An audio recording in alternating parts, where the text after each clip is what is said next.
I remember the night my odyssey started as if it were yesterday. A lot has changed since then, especially me. That fateful summer changed me forever. I was forced to grow up as I temporarily became the head of my family. Mom loved the sea and worked as a waitress. We lived on the southeastern tip of Cape Cod just outside Chatham and inherited Mom's love of the restless water. For as long as I could remember, we never had much money and lived in the poorest section of town. Most of our wardrobe came from thrift shops, and it was a major treat to be able to eat at McDonald's. Then Mom became ill and things rapidly went downhill. When the busy summer season ended last fall, Mom lost her job because of absenteeism due to her ongoing worsening illness. Unable to find another job due to her illness, we had been forced to go on welfare. We were unable to keep our small apartment and had been forced to move into the only housing our meager resources allowed. It was a small summer cottage on the shore. Now, as the summer season was once more upon us, we were about to be evicted from the ramshackle building we'd lived in since January. The small building had no central heat and sat right on the shore. Every winter storm that howled and blew off the ocean sent chilly gusts right through the thin walls. Only our love made the near shack our home. The school year had just ended, and unlike most boys, I was not looking forward to summer. I knew our lifelong struggle just to survive would get worse. That momentous night, I lay in bed tossing and turning while trying not to disturb my sisters, who were blissfully asleep in the bed beside mine. The quiet talk I'd had earlier that evening with my mom had left me quite disturbed. All evening Mom had been depressed, even quieter than her normal stoic self. For the last 2 weeks she'd been so ill I had to help her do almost everything. After we'd put the girls to bed, Mom sat me down. I could tell by her desperate voice and her pallid, clammy skin that she was in a great deal of pain.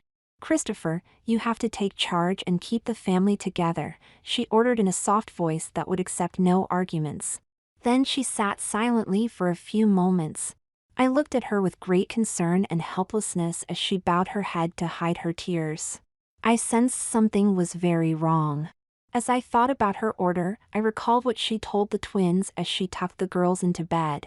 "Lindy, Terry, I want you to always remember that I love you very much," she told them. "You know I've been ill and I really need your cooperation." "Of course, Mommy," Lindy replied as Terry nodded agreement. "I need you to promise to do whatever Chris tells you whenever I go away," Mom declared. "We always try to do what Chris says," Lindy answered. "I know," Mom smiled. "But I really need you to promise to do what Chris tells you to do." Sensing the desperation in Mom's voice, the twins promised.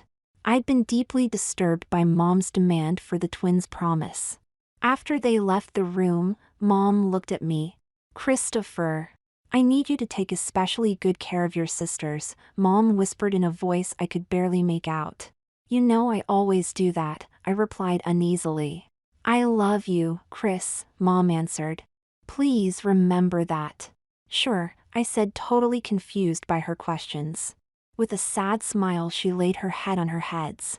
15 minutes later, I realized she wasn't going to say anything else, so I gave her a warm hug before I too went to bed.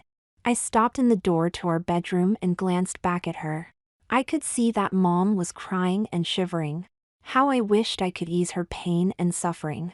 Tears of sadness and frustration were trickling down my cheeks as I climbed into bed. As I tried to fall asleep, my thoughts wandered. As the oldest, I was used to being in charge, and my 9-year-old twin sisters pretty much did listen to me. I wasn't thrilled by this responsibility, but then what 12-year-old boy would be? Over the years, I'd learned to take care of my sisters and myself, and had done some things I wasn't happy about to ensure our safety. The kids at our school constantly teased us about our worn clothes and ill mother. Personally, I also faced the additional teasing most smaller than normal boys suffer. I was the smallest guy in my class, and despite the fact I was 3 years older, my twin sisters were as big as me. The girls and I also shared our builds. We were slim blondes with fair complexions. Additionally, I had a light sprinkling of freckles across my face, and my hair was long overdue for a major trimming. As our finances declined, I'd been forced into many fights to defend myself and sisters. These were fights of desperation and were not always fought fairly. My record proved that despite my diminutive appearance I was no sissy, for I seldom lost, and the few I did were close enough that my opponents didn't relish a rematch. Our bullying classmates learned to leave us alone. As could be expected under such circumstances, we had few friends, so this forced the three of us to be close. Finally, I dozed off. After midnight I awoke in a sweat, sensing something was wrong, very wrong. Over the sounds of the wind and waves breaking upon the shore I heard the door creak and listened as someone shuffled across the warped, weather-beaten boards of the porch. M.O.M. I leapt out of bed and peered out the window into the gloomy darkness in time to see that despite being barely able to stand, she was stumbling across the beach heading towards the pounding surf. Hurriedly I dressed and rushed outside. The sound of the waves crashing onto the shore were barely audible over the thumping of my heart. Once outside I couldn't see Mom, so I followed the erratic path left by her staggered gait until it disappeared in the angry swirling breakers ebbing and flowing upon the sand. Vainly I searched the choppy water for some sign of her. Fearfully I called out for her as I waded out into the chilly water until my knees were covered. The incoming waves slapped my stomach as they surged angrily onto the unyielding beach. With the undertow trying to pull me out further, I was forced to retreat. I don't know how long I stood staring into the swirling surf, wondering why she'd walked into the ocean. Tears trickled down my cheeks as I numbly trudged back to the house, feeling a great weight settling upon my shoulders. Now I knew why Mom had told me to take charge and had made the girls promise to listen to me. As I forlornly entered the small house, I saw an envelope resting on the rickety table. Mom had scrawled a note on the back. "Chris, I'm sorry. By now you know I'm gone. As difficult as it may seem, it's really better if I die this way. I have cancer and it can't be stopped. During the last months you've seen how rapidly I've been going downhill. I know at best that I only had a few days to live. Even waiting one more day would have left me too weak to do what I need to do, or by now, what I've done. You know I love the sea. Now I've gone home. Please remember that I chose to end my life this way. If I'd grown any weaker, you'd have insisted on getting me to a hospital where I'd die hooked up to machines. That is something I could not do. Also, once the authorities realized how ill I was, they would authorities have to place you and your sisters into foster homes, most likely separate homes. Your only chance to keep you and your sisters together is for you to get to your grandma's farm. I know if you show up she'll take you in. Take care of the girls and keep the family together. I love all of you. M.O.M. It was my turn to lean my head on the table and sob. Once my tears were exhausted, I spoke. I understand, Mom, I whispered to her, knowing she'd hear me. Once I'd gained control of myself, I opened the envelope. In it was $50 and a letter. Carol, it's wonderful to hear from you after all these years. Unfortunately, I'm afraid I can't help you more than this $50. Your father died 5 years ago and it hasn't been easy keeping the place up and making ends meet. If you can get here, I can use your help to keep a roof over all our heads. More than that I can't do. Oh Carol, if only you had come to me when you discovered you were pregnant. I'd have helped you despite whatever your father did. I love you, Mother." The postmark was 5 days old. The return address listed an RFD box for St. Michael's in Maryland. It also confirmed another suspicion I'd always had. Dad had never married Mom. O'Brien, our last name, was the same as Grandma's. I swallowed a huge lump in my throat. The discovered pregnancy had been me. I was Grandma's then 15-year-old daughter's love child. Mom had told me one night during one of her sicknesses how she ran away to save my dad from her father's wrath. I didn't remember much about my father since he abandoned us when he found Mom was pregnant with the twins. I hated him for abandoning us. I had no idea if Grandma knew if I was her grandson or granddaughter, much less if she knew of the twins, but from the tone of Grandma's letter I doubted she knew anything about us. In my innocence I started formulating a plan, knowing I couldn't tell the girls about Mom. I had Grandma's address and, considering Mom's last note, reasoned that was the best place to go. I gathered our meager belongings and what little food we had in the house. Into our worn canvas seed bag, Mom had told me it had been my grandfather's Navy seed bag from World War II. I put 3 blankets, 3 plastic mugs, a long-handled frying pan, a plastic 2-quart storage container, a dish rag, a pocket knife with a can opener, spoons, forks, knives, and an almost full box of wooden matches. Exhausted, I sat on the porch and looked out to the sea and Mom. As the sun came up, the bright rays woke me. I woke up the girls and told them Mom had gone to sea, hinting without actually telling them so that they'd assume she shipped out as a cook on a fishing vessel. In a firm voice, I told them we had to go to Grandma's and we couldn't let anyone know we were without an adult or we'd be split up into foster homes and Mom would never be able to find us. The girls were sad that Mom left without saying goodbye until I reminded them that in her own way Mom had said goodbye last night when she'd made them promise to do as I said. We dressed and gathered our best clothes. Most of our clothes were virtually rags anyway, and I wanted to travel as light as possible. Thus, we took few spare clothes. Anyone seeing us as we left the beach house would have seen nothing amiss. We wore jeans, t-shirts, and sneakers with the leading child carrying a sea bag. Our shoulder-length blonde hair hung loosely about our shoulders. The girls were excited about our journey as we trudged into town. Amid the crush of tourists, we were virtually invisible. At the local bus station, I discovered $50 would only get one of us to New York City. Trying not to let the twins know of my disillusionment, we left. As we walked, I desperately tried to think of how to get to Grandma's house.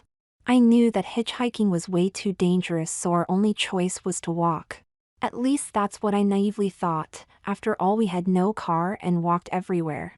Leading the girls to the local library, I found the maps and plotted a route that would keep us off the interstates as much as possible. The girls eagerly wrote down the route numbers and towns along the route I selected. It was nearly noon when we left the library. As we walked out of town, I tried to flesh out my meager plan. We had all summer to make the trip. The nights were warm. We'd sleep wherever we could find or make shelter. I was sure I could somehow earn money along the way. When I told the girls of my plan to walk to Maryland, they weren't too happy. They'd been looking forward to the bus ride. Fortunately, they remembered their promise to Mom to listen to me, so off we went. Having just completed the 6th grade, I really had no concept of how long the trip would take, how hard and tiring it'd be, or the ultimate cost I'd have to pay. Looking back, I really think if I had known those things, I would never have attempted the trip. Ignorance is bliss, so we began our odyssey. As the day wore on, we hiked along the side of the Massachusetts State Route 28, singing and laughing as our spirits of adventure lead us on. After about an hour, we were sweated, so the girls pulled their shoulder-length hair into bouncy girlish ponytails high atop the backs of their heads. Because of my need to preserve myself from being labeled a sissy, I resisted putting my hair into a ponytail. I thought real guys didn't wear their hair in ponytails. Stubbornly, I walked on. I began to envy my sisters while brushing stray hair from my eyes. After another hour of brushing hair out of my face and sweating, I began to reevaluate my position on guys wearing ponytails. Over the years, I'd seen a lot of men in ponytails at our resort hometown. At our next rest stop, I pulled my hair into a ponytail, but unlike my sisters, made sure to tie it close to my neck. We'd covered about 7 miles when then girls said they were hungry. Leaving the girls sitting on the curb resting, I went inside a mini market. A loaf of bread, a jar of peanut butter, a jar of jelly, a jar of Tang, and a quart of milk cost $15. After a curbside meal of sandwiches and milk, we packed the leftovers in the sea bag and we set off again. We'd traveled about 2 more miles since eating, and the sun was setting, so we settled into a heavily overgrown area near the road beside a stream. We were beat, filthy, and tired of the roaring and stench of the big trucks and all the dirt and debris they flung into the air as they rumbled past. Our initial excitement for our odyssey had evaporated. We were too bushed to do more than settle down for the night. Wrapping ourselves in our blankets, the girls snuggled up to me for warmth and comfort. They fell asleep almost immediately, but my fears and doubts about the correctness of my decision kept me awake until my fatigue finally won out. We managed to cover 9 miles that first day. In the morning, we were once more up with the dawn. After picking bits of trash from our hair, we washed up in the stream. The girls made sandwiches while I mixed the Tang into water I drew from the stream. When we'd finished our breakfast, we cleaned up and set off. We played a game by looking at the trucks and cars whizzing past, trying to identify the state from which they came. We saw few interesting sights and grew disgusted with the litter, which was evident everywhere. We hiked 17 miles during nearly 11 hours, taking a 5-minute break every half hour with a 45-minute stop for lunch at midday. That night we settled into an abandoned gas station, finishing off our bread. Once more snuggled together, our exhaustion helped us fall asleep quickly. That day we had covered 17 miles. Upon awakening we discovered it was pouring. Having no raincoats or umbrellas, the cool rain quickly drenched me when I stepped outside to answer nature's call. I refused to let the girls go outside and found an old bucket which would crudely meet our needs. I shivered as we gathered some debris from inside the building by the open rear door and lit a small fire. Sitting by the small blaze, I slowly dried. We caught rainwater in our mugs, mixing in the tang, drank freely. After a boring day we curled up together, having gotten nowhere. The girls wanted to go home, so I told them our home would be with Grandma. That night we slept fitfully by another stream, awakening several times from nightmares. In the morning we awoke stiff and chilled. We'd have to get something to keep us dry and warm if we were to continue. Looking outside, I saw the sun shining. Hurriedly we gathered our things and rushed out into the radiant warmth, setting out with renewed hopes. By lunch we were once more beat and hungry. Stopping at another mini market, I spent $10 to buy some fruit, bread, and garbage bags. As we ate, I answered the girls' question about the garbage bags, telling them they'd keep us dry during rain and warm at night. Early in the afternoon we left Route 28 for Route 151. I didn't say anything to the girls about our dwindling finances. I'd already spent $25 of our $50. That night we again made our camp by a stream. That day we walked 16 miles. Shortly after setting out the next day, the itinerary I'd plotted took us back onto Route 28. As we walked, I stopped whenever I saw an opportunity to do this or that job to earn money. Whenever I did this, I made the girls stay out of sight. Most of the people just told me to get lost, but a few told me they wouldn't trust a scruffy boy off the streets to not rob them blind. Despite the frustration of not finding work, the day was interesting as our trek took us past Otis Air Force Base. There was a near constant stream of planes coming into or out of the base. That night, near the intersection of Route 28 and US Route 6, we made our nests in a large drainage pipe. This day we covered 15 miles. When we awoke on the 6th day of our odyssey, the sky was overcast. It began to rain as we ate a meager breakfast. Seeing the way the water filled the pipe and ditch that had served as our shelter, somehow I managed to keep my anxiety from showing.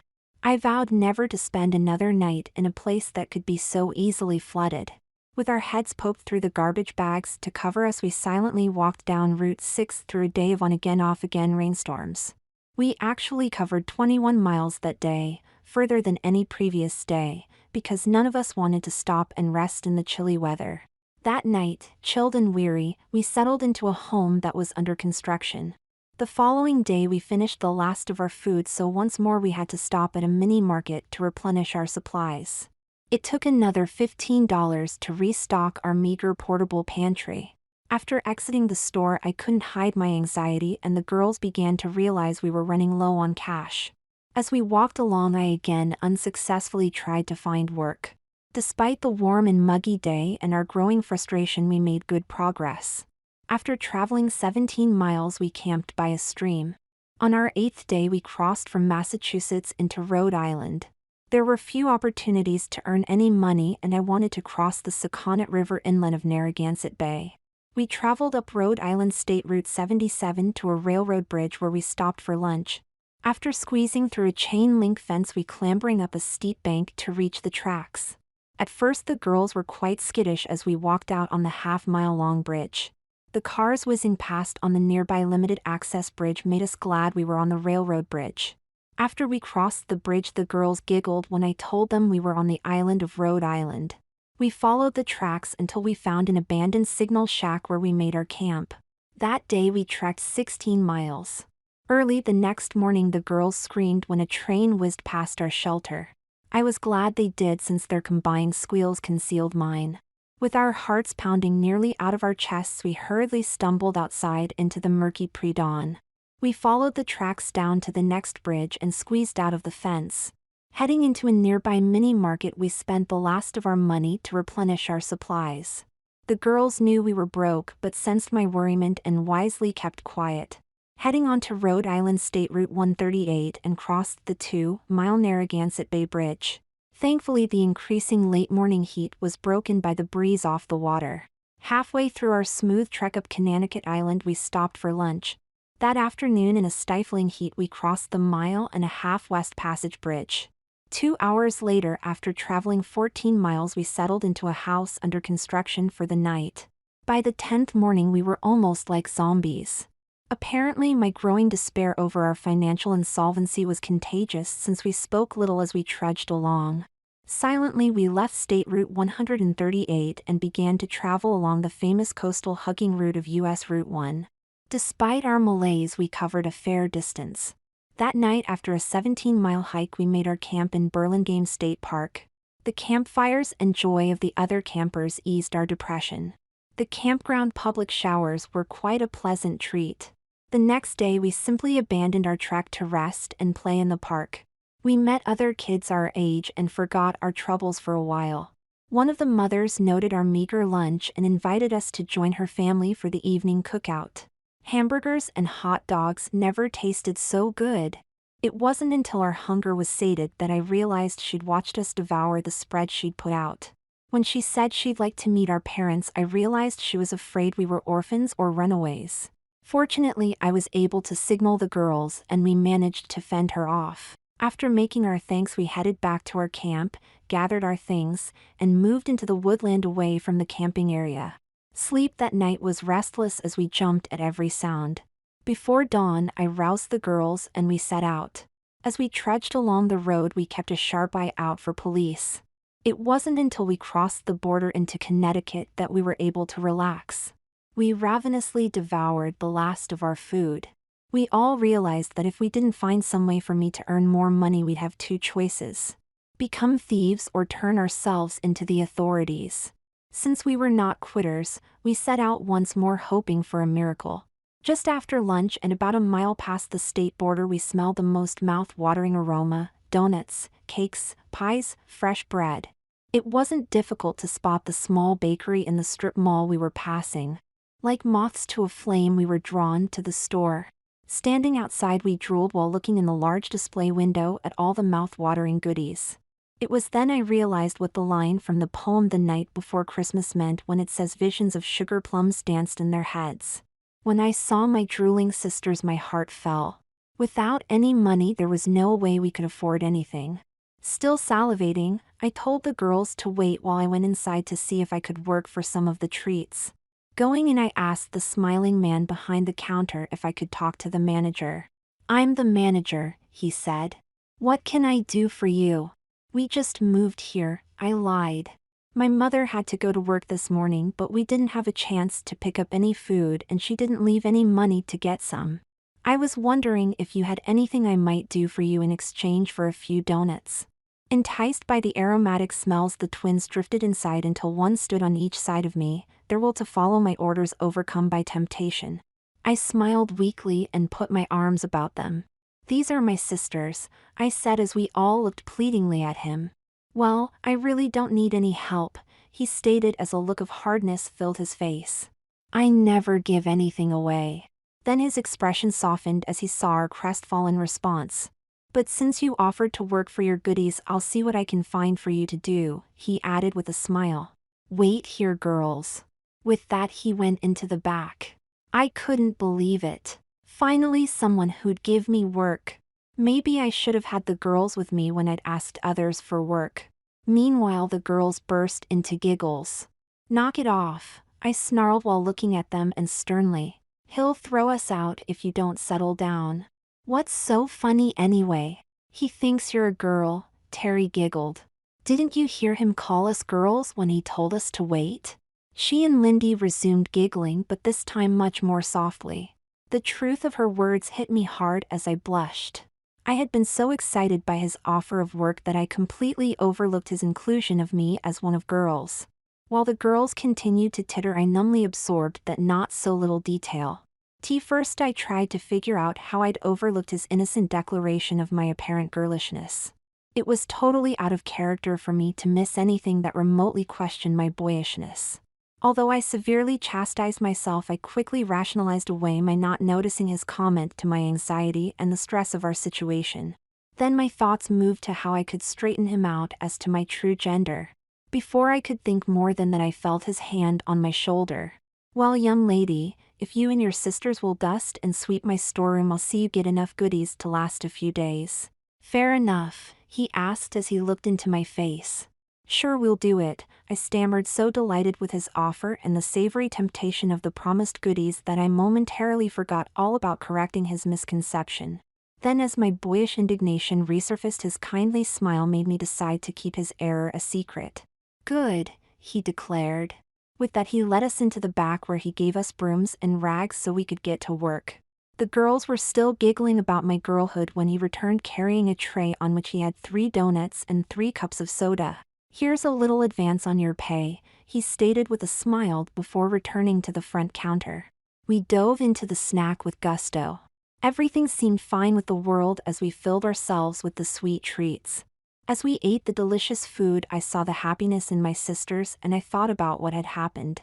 It was very sobering to realize this man probably wouldn't have helped us if he'd thought I was a boy. All my life I'd seen but never thought too much about how adults treated girls differently than they treated boys. Girls were seen as weaker and people were a lot more sympathetic towards girls than they were towards boys if they were in similar circumstances. Even my sisters and I had always lived by society's code. Girls were cute and adorable while boys were crude and rough. This new understanding forced me to analyze how I had approached the people I'd asked for work. My eyes were opened as I realized I'd had a swagger in my step while trying to show I was man enough to handle any job. Those people were obviously put off by my tough guy image. I shuddered at the revelation and rubbed my contented tummy. All my life I'd had to fight to prove I was a boy so people wouldn't dump on me for thinking I was a sissy. Now I realized that people had been dumping on me because they thought I was a guy. That certainly was a bizarre twist of fate. Looking at my sisters as they contentedly licked their lips, I began to understand my effeminate appearance could, for the first time in my life, be of benefit to us. After all, by outward appearances we were dressed virtually alike and even had our hair back in ponytails. The fact my ponytail was at the nape of my neck while theirs were high atop the back of their heads made little difference. Perhaps if people assumed I was a girl, they'd be more willing to help us. As I finished off my jelly-filled donut, I determined not to dispute anyone who assumed I was a girl, but to appease my insulted boyishness I vowed not to tell anyone I was a girl. If they made the mistaken assumption that I was a girl, it'd be their fault, not mine. In this way, I preserved my male pride. Looking at the girls, I quietly told them my conclusion and made them promise not to reveal my true sex if anyone made the mistake of thinking I was a girl. Thankfully, they understood and agreed, but they continued to snicker.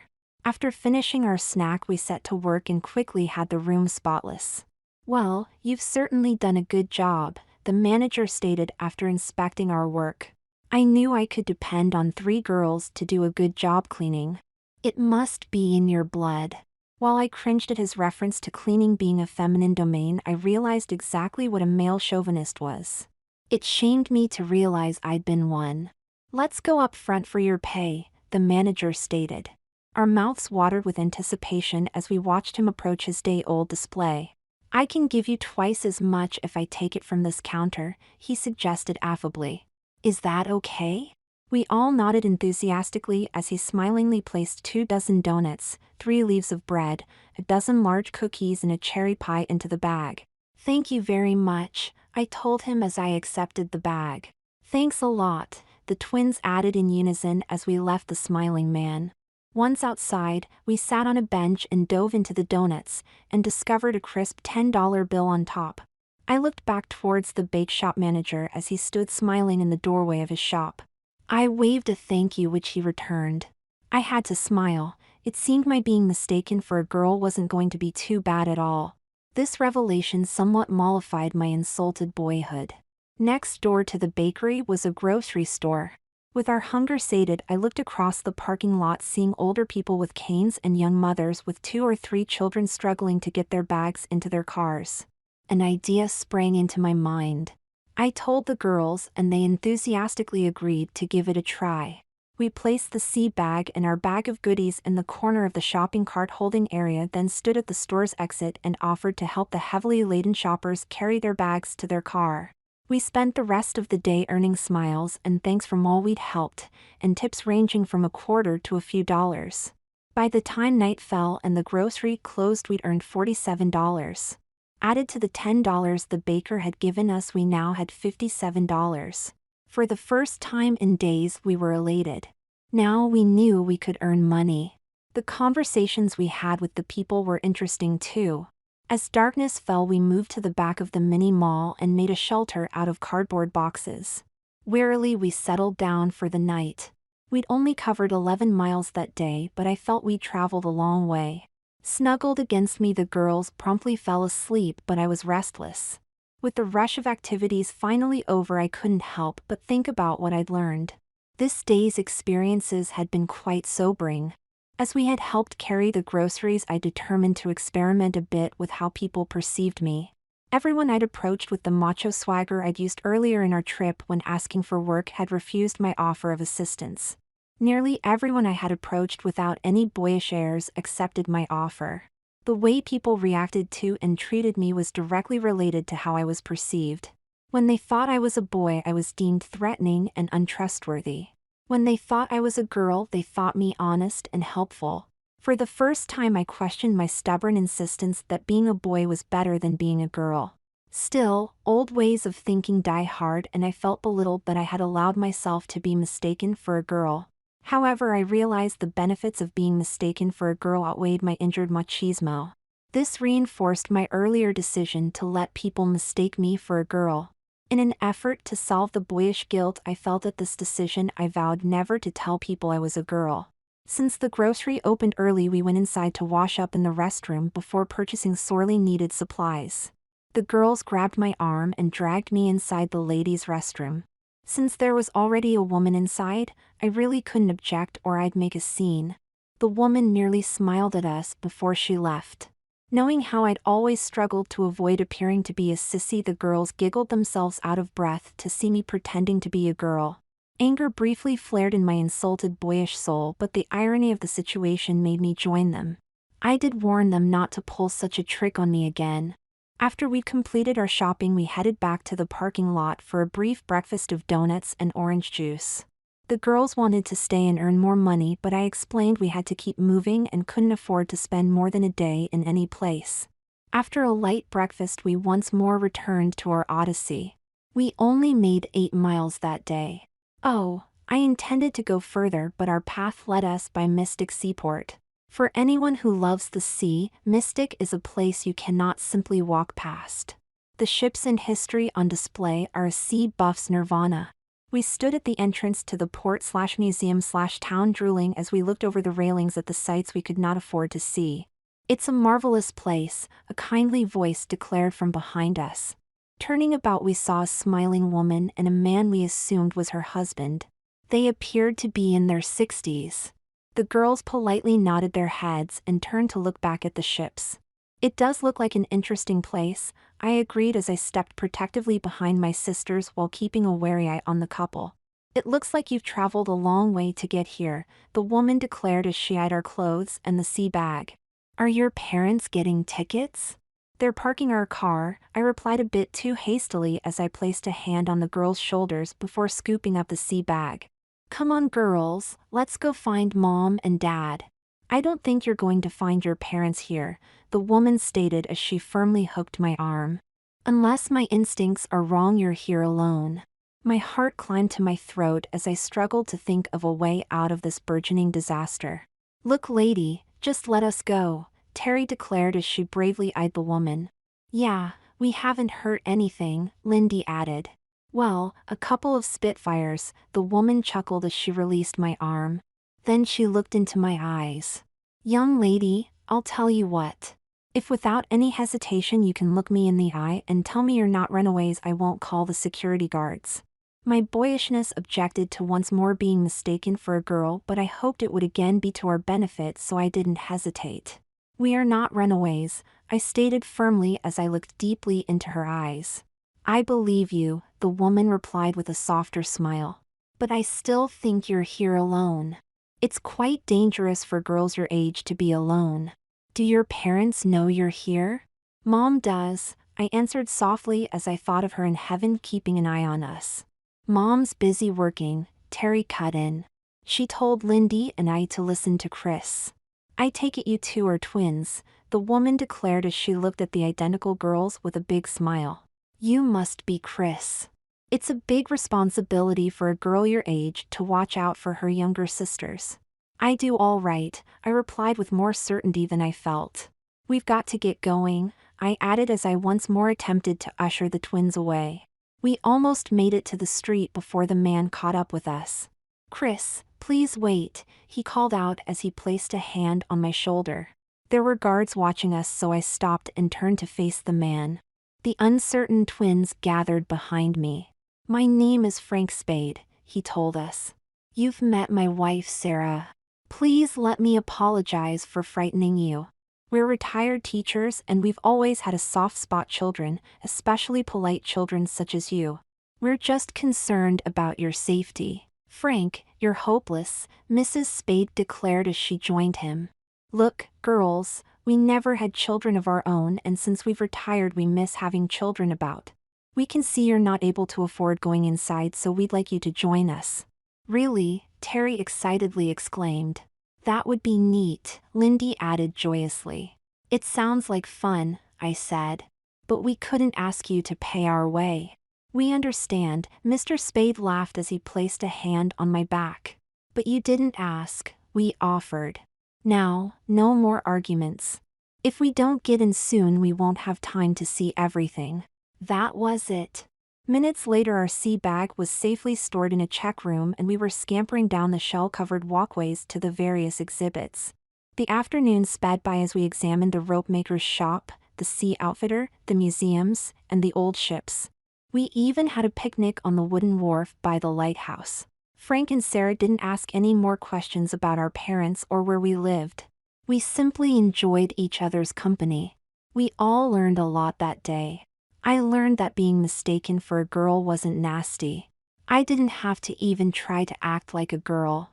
All I did was relax and be myself. It was nice not having to worry about keeping up a tough image. We stayed in the exhibit area until closing time when the Spades politely but forcefully refused to just let us go on our way. They insisted on taking us home. When I told them we were camping out on our own, they just looked at me. Their piercing gaze made me wilt. Look, please believe me, I begged them. Our mother knows where we're at, but she can't be reached right now. If you contact the police, we'll probably wind up separated in foster homes. Mom's a good woman and does her best to take care of us. It's just not easy. Please, don't turn us in. The Spades realized I wasn't going to break, so they turned to my sisters. Looking at the twins, they had them look right into their eyes to tell them we were not runaways. When the girls did so without blinking, the couple exchanged knowing looks. You're homeless, aren't you? Mr. Spade softly asked in a non-threatening manner.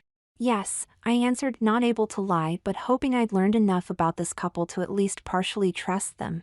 But Mom told us we have a home by the time school starts. Please, just let us go. I don't feel good about this, Mrs. Spade told us. Your mother isn't even around right now, is she? She shipped out to sea as a cook, Terry explained. We've been taking care of ourselves for almost 2 weeks now. We'll be all right until she gets back. 2 weeks, Mr. Spade declared as he looked at us in amazement. You are something special, but we really should notify the authorities. Frank, you're scaring the girls again, Mrs. Spade cut in when she saw the look of horror on our faces. Chris is right about their being split up into foster homes. Their mother will probably be jailed when she gets back. Even though I don't agree with what is going on, Chris is obviously handling the situation and her sisters are cooperating. Their behavior today was marvelous, so I think that so far their mother has done a good job in raising them. I think we should help the girls without interfering. This is a case of the less we know, the better off we are. Remember what happened to the Reese family. Okay, You're right, a much chagrined Mr. Spade agreed. The girls and I exchanged looks of confusion. Mr. Spade had turned pale when his wife mentioned the Reese family. It'll be all right, Frank, Mrs. Spade said as she hugged her distraught husband. Then she pleadingly looked at us. Please, come spend the night with us on our boat. The girls and I immediately perked up at the mention of their boat. We were unable to hide our enthusiasm at spending the night on a boat. Okay, I replied softly, sensing there was a lot more to their concern for us than had been revealed. I somehow understood they needed us more than we needed them. No one spoke as we walked across the U.S. Route 1, drawbridge bridge over the Mystic River and then to a marina. After walking out on a short pier, we boarded a sleek sailboat. Mr. Spade had regained his composure by the time we settled into seats inside the main cabin. 2 years ago we were teaching in an elementary school, Mrs. Spade began to explain. There were 3 sisters in the school, the Reeses. They were much like you, polite, caring and looking out for each other. Their father had disappeared and their mother began working as an exotic dancer. Most of the teachers, Frank and I included, were appalled to think how such a job would negatively impact those sweet girls. Finally, we decided as a group to notify Children's Services. They took the girls and split them in different foster homes. In less than a week, the oldest girl was molested by her foster father. She just curled up into a ball and hasn't spoken since. The mother was so distraught she shot and killed the man who'd molested her daughter. She's in jail now. The oldest girl is in a mental institution, and the younger girls are still living in separate foster homes. All of the teachers felt guilty, Mrs. Spade continued. But it was worse for Frank. He was the one who filed the report. We retired at the end of that year, sold everything, bought this boat, and have been sailing ever since. We've tried to enjoy ourselves, but it's all just been an empty shell, until today. When we saw you, you reminded us of the Reese girls. We didn't have a choice but to see if we could do anything for you. We were all crying by then. Mr. Spade more so than any of us. Needless to say, we spent the night on the sailboat. The girls wanted me to tell the Spades we were heading for our grandma's home in Maryland. I refused, explaining that either the Spades would take us there out of guilt or they'd feel forced to turn us into the authorities. They understood our family pride simply wouldn't allow us to accept the amount of charity taking us to grandma's would entail, nor could we let the Spades add to their already tremendous burden of guilt. The girls fell asleep to the gentle sway of the boat riding on the gentle swells.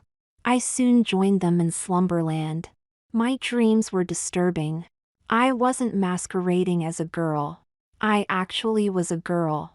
I pictured my sisters and I as the Reese girls. I was the oldest. I was the one molested. I was the one curled into a fetal position in a mental hospital. Awakening from the nightmare, I discovered I was sweated and shivering. The thought of being molested felt like a stake being driven through my heart. Being a girl wasn't as nice as it appeared. Then an even more horrifying concept occurred to me. If we were discovered to be orphans and caught while I was masquerading as a girl and then sent to a foster home, some man might try to molest me and discover I was really a boy. That turned my stomach. Needless to say, I got very little sleep that night. In the morning, we washed up in the small bath and joined the Spades for the first warm breakfast we'd had in months. Although I now hated and feared my unwanted disguise, I was trapped being a girl. There was no way I could suddenly tell the Spades I was really a boy. They'd be so shocked they'd probably turn us into the authorities. I vowed to never again let myself be mistaken for a girl once we left the Spades. As we ate, they tried to get us to tell them where we planned to live once our mother returned, but each time we politely claimed up. Understanding we were not going to reveal our plans, they insisted we at least allow them to buy us new clothes. Our clothes were pretty threadbare. At first we refused, but seeing they wouldn't give up, I finally gave in, agreeing to let them get us 2 outfits each. My stomach churned with nervousness. I knew that since the Spades thought I was a girl, we'd be shopping solely for girls' clothes. Knowing there really wasn't much difference in the clothing for boys and girls in my size range, I figured I'd just make sure the outfits I got would allow me to look like a boy. The rest of the morning was spent in the shops of Mystic. Mr. Spade usually stayed outside to take in the sights while Mrs. Spade took inside. How I envied his masculine disdain for shopping, as I had no choice but to feign the same delight the girls exhibited while shopping. The girls giggled at my discomfort as we selected new underwear. They insisted we only get pink cotton panties with delicate pink lace about the legs and waist. I glared at them, but that only made them giggle more. Fortunately, Mrs. Spade thought our interplay was simple girlish exhilaration about shopping. I really could think of no way to object to the prissy selections my sisters made. After purchasing the panties, we stepped into a restroom to put them on. After skimming out of our worn jeans and sneakers, the girls dropped their frayed undies in the trash and eagerly slipped into their new lace-trimmed panties. Then they turned to watch me as I turned my back to them and reluctantly removed my worn-out jockey shorts. With a deep breath, I quickly slipped on the panties. Inside my head, my boyishness screamed in outrage. Terry and Lindy mischievously grabbed my discarded jockey shorts and, before I could react, quickly tore them apart in a short tug-of-war.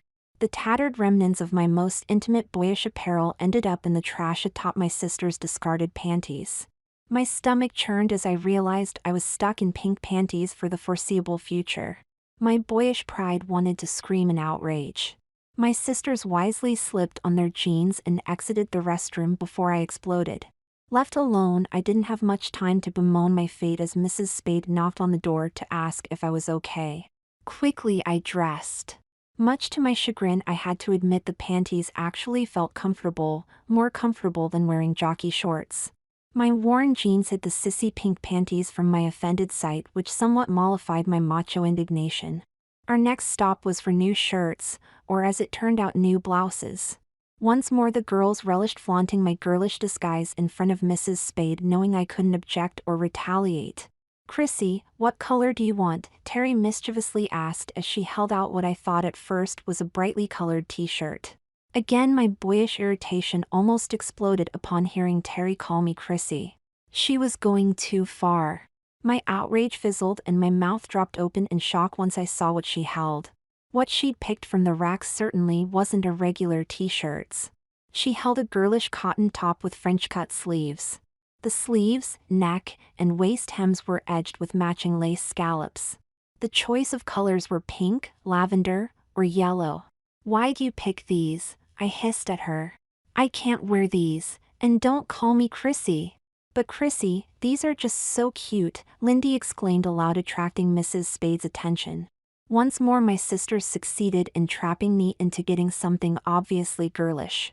"You'll look cute in those," Mrs. Spade declared as she smiled happily at us.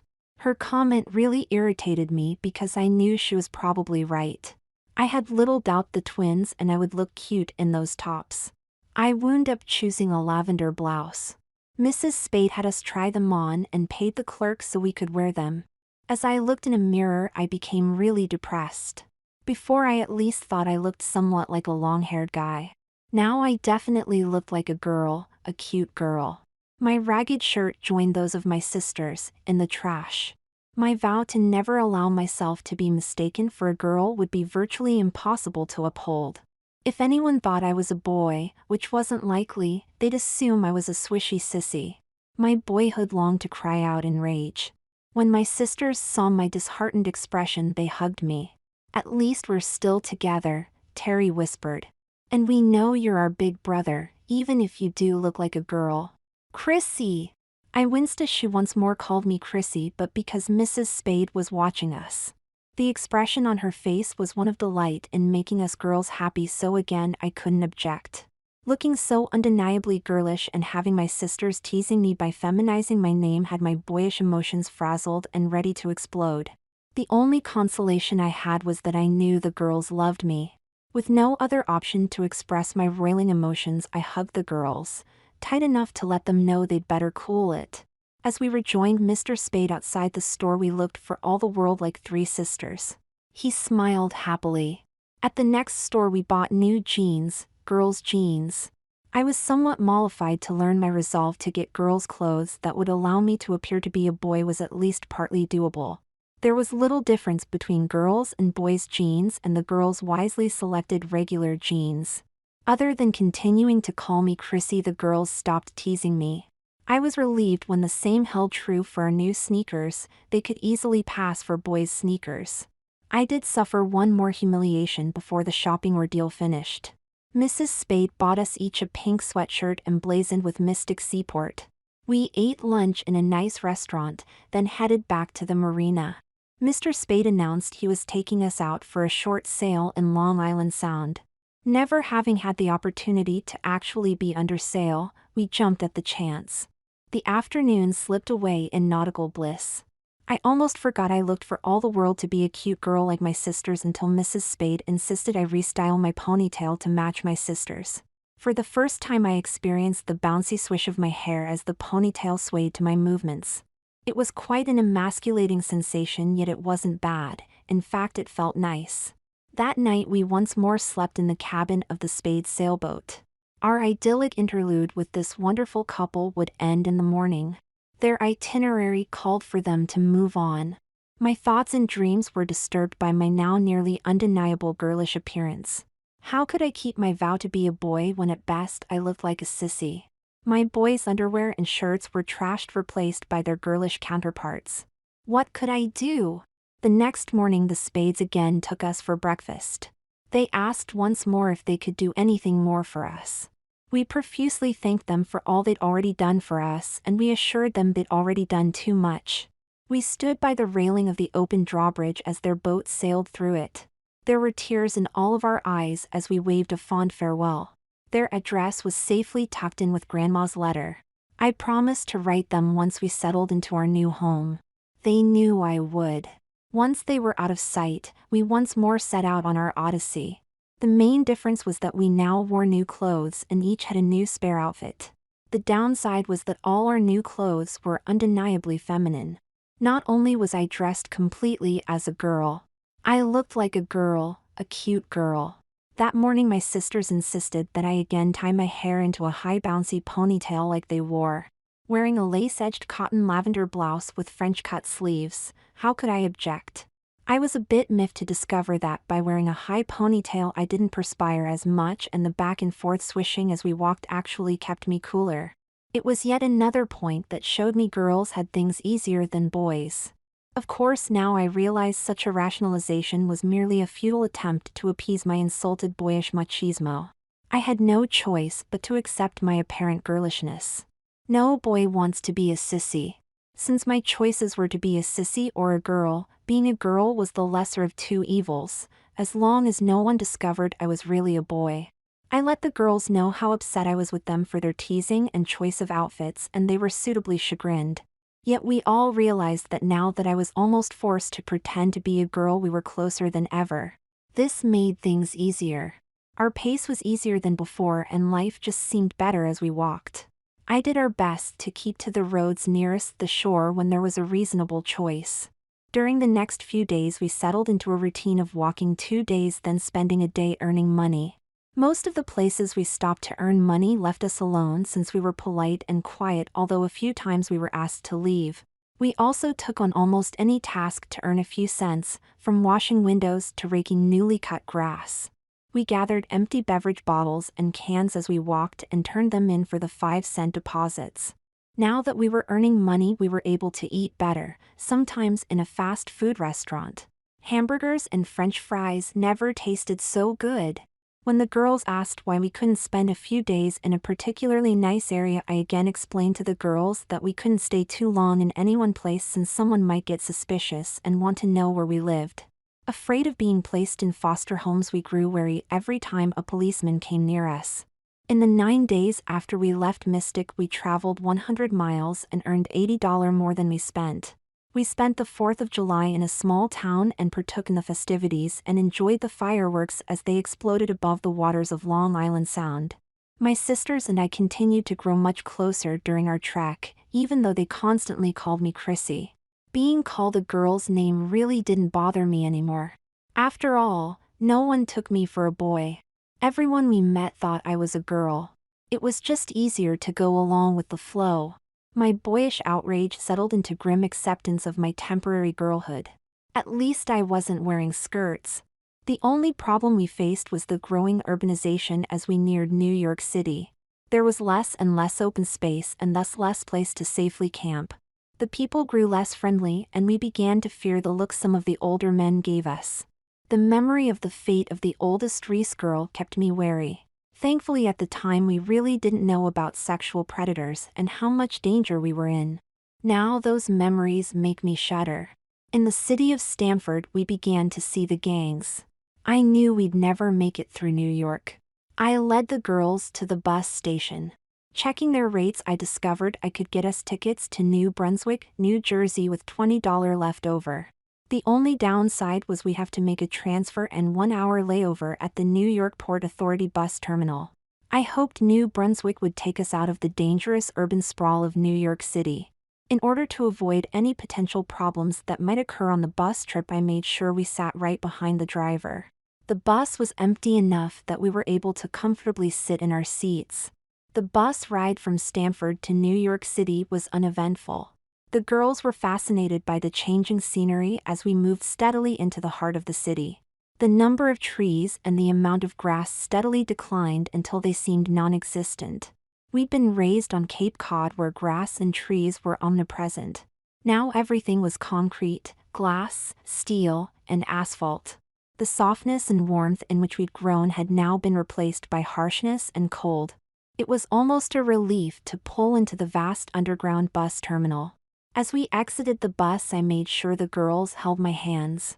The first thing I did was find the location of our transfer bus. Then we headed out into the vast halls of the terminal to look around. People were everywhere. Scurrying here and there, they seemed like swarming mindless ants whose nest had just been disturbed. To our benefit, no one seemed to notice us. Never had I seen so many people so closely together, and yet individually they seemed isolated and alone. I think we saw more people in our time in the Port Authority terminal than we'd seen during our entire lives. We were glad to get on the bus to leave. The ride to New Brunswick was a relief as the concrete and steel once more gave way to trees and grass. The sun was setting by the time we stepped off the bus. Trying to appear as inconspicuous as possible, we made our way to a park. We spent the night nestled beneath a large pine tree whose lower boughs touched the ground, forming a hidden pine-scented sanctuary with a soft bed of brown pine needles. It seemed like heaven compared to the harshness of the Big Apple. We slept peacefully and didn't realize it had started to rain until I poked my head out of our green nest. It wasn't a heavy rain, but it was one of those light but steady storms that would last for hours. I was tempted to just spend the day in our hideaway, but then I noticed water beginning to trickle down the thick trunk. I knew our nest would soon become soggy. We packed our gear, covered ourselves with garbage bag ponchos, and crawled outside. We traveled along US Route 1 for about 5 miles until we reached US Route 130. As usual, I led the way while the girls walked side by side behind me. By lunch, we had made our way out of the urban sprawl. As we slogged along, Terry stepped into a water-filled puddle that was a 5-inch pothole. The unexpected depth caused her to stumble into me. While Lindy grabbed her to keep her upright, the unexpected blow caused me to careen onto the edge of the highway. An approaching tractor-trailer blew his horn to warn me off the road. While I was already stepping back onto the berm, the girls were startled by the loud air horn blast. They both shrieked and jumped further to the side of the road. Lindy's leap brought her past the gravel and sand berm onto the weedy edge of a drainage ditch. The large wet leaves of the weeds offered no foothold and she tumbled into the water-filled ditch. She wasn't seriously hurt, suffering just a few brush burns and bruises.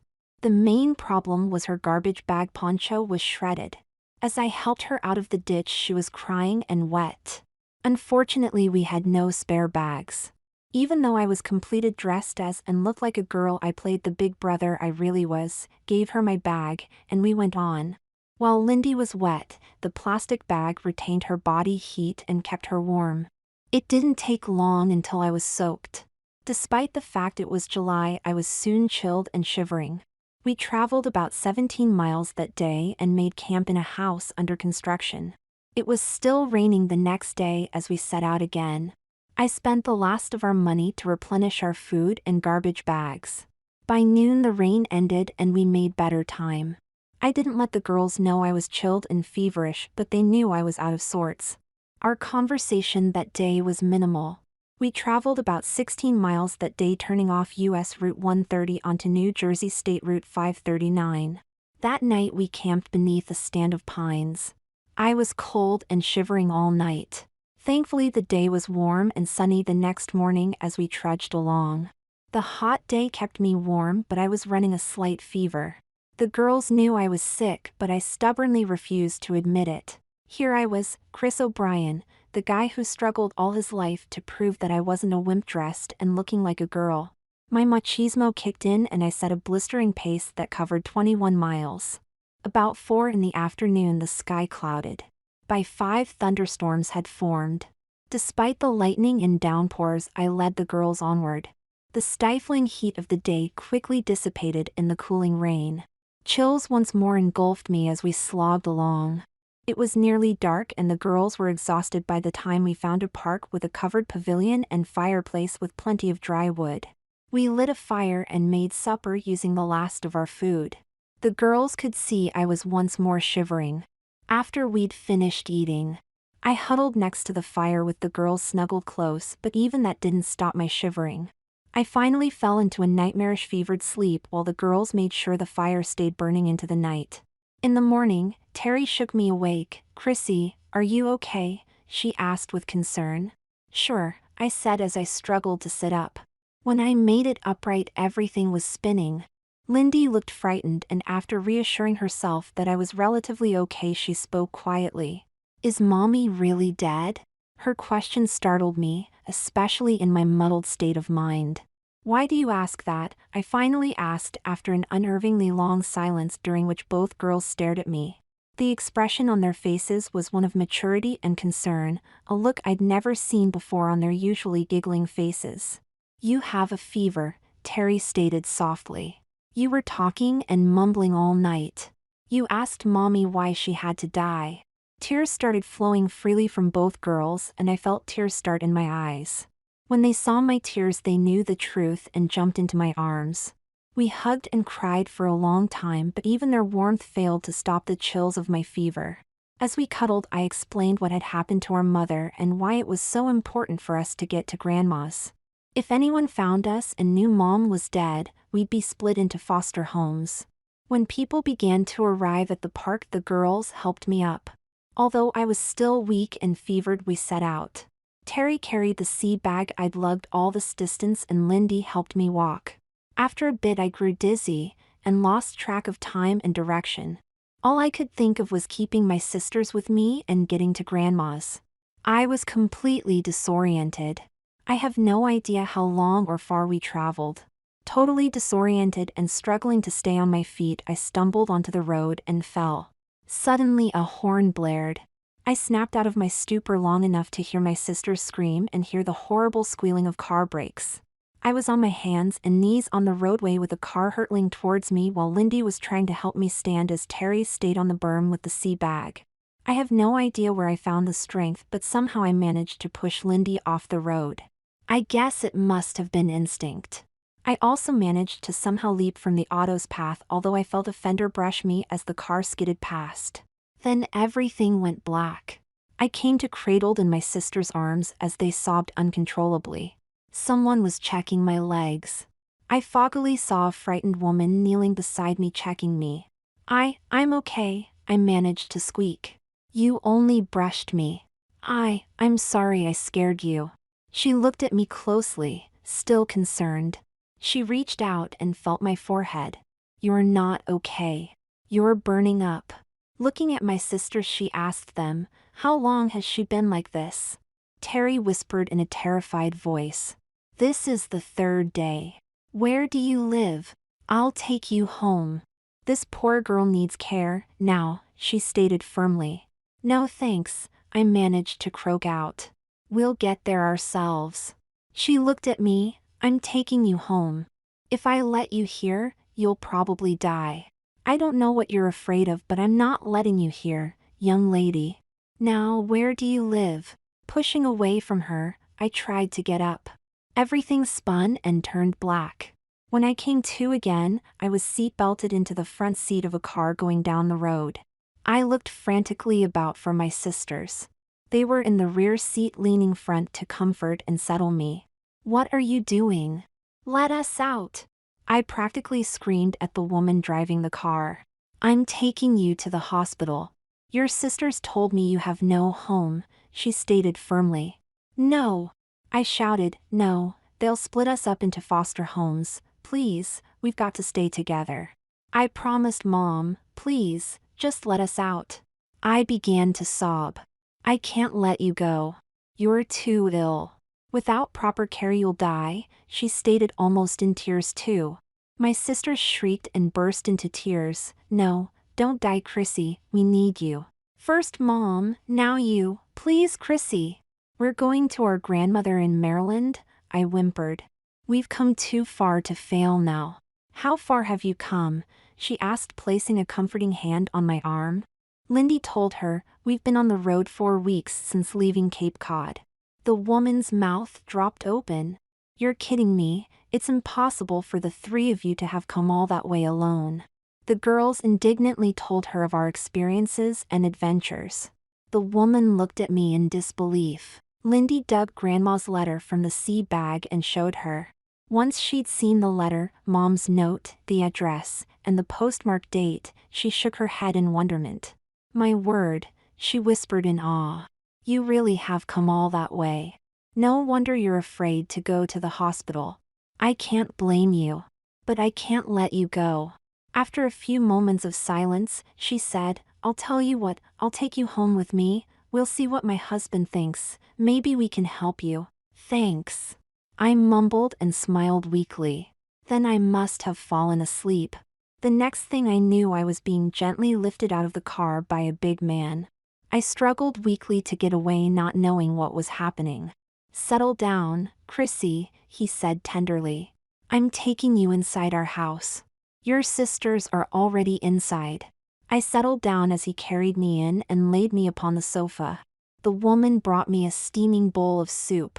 While propped up on pillows, she fed me as I was too weak to do so myself. The man read our letter and questioned my sisters while his wife tended to me. When I had eaten as much as I could, he came to me. Well, you've accomplished the impossible to get this far, young lady. Now, it's time you had some help. You'll all stay here until you're well. I'll see if I can locate your grandmother and let her know what's happening. I was too wasted to try to tell him I was a boy or to stop him from contacting Grandma.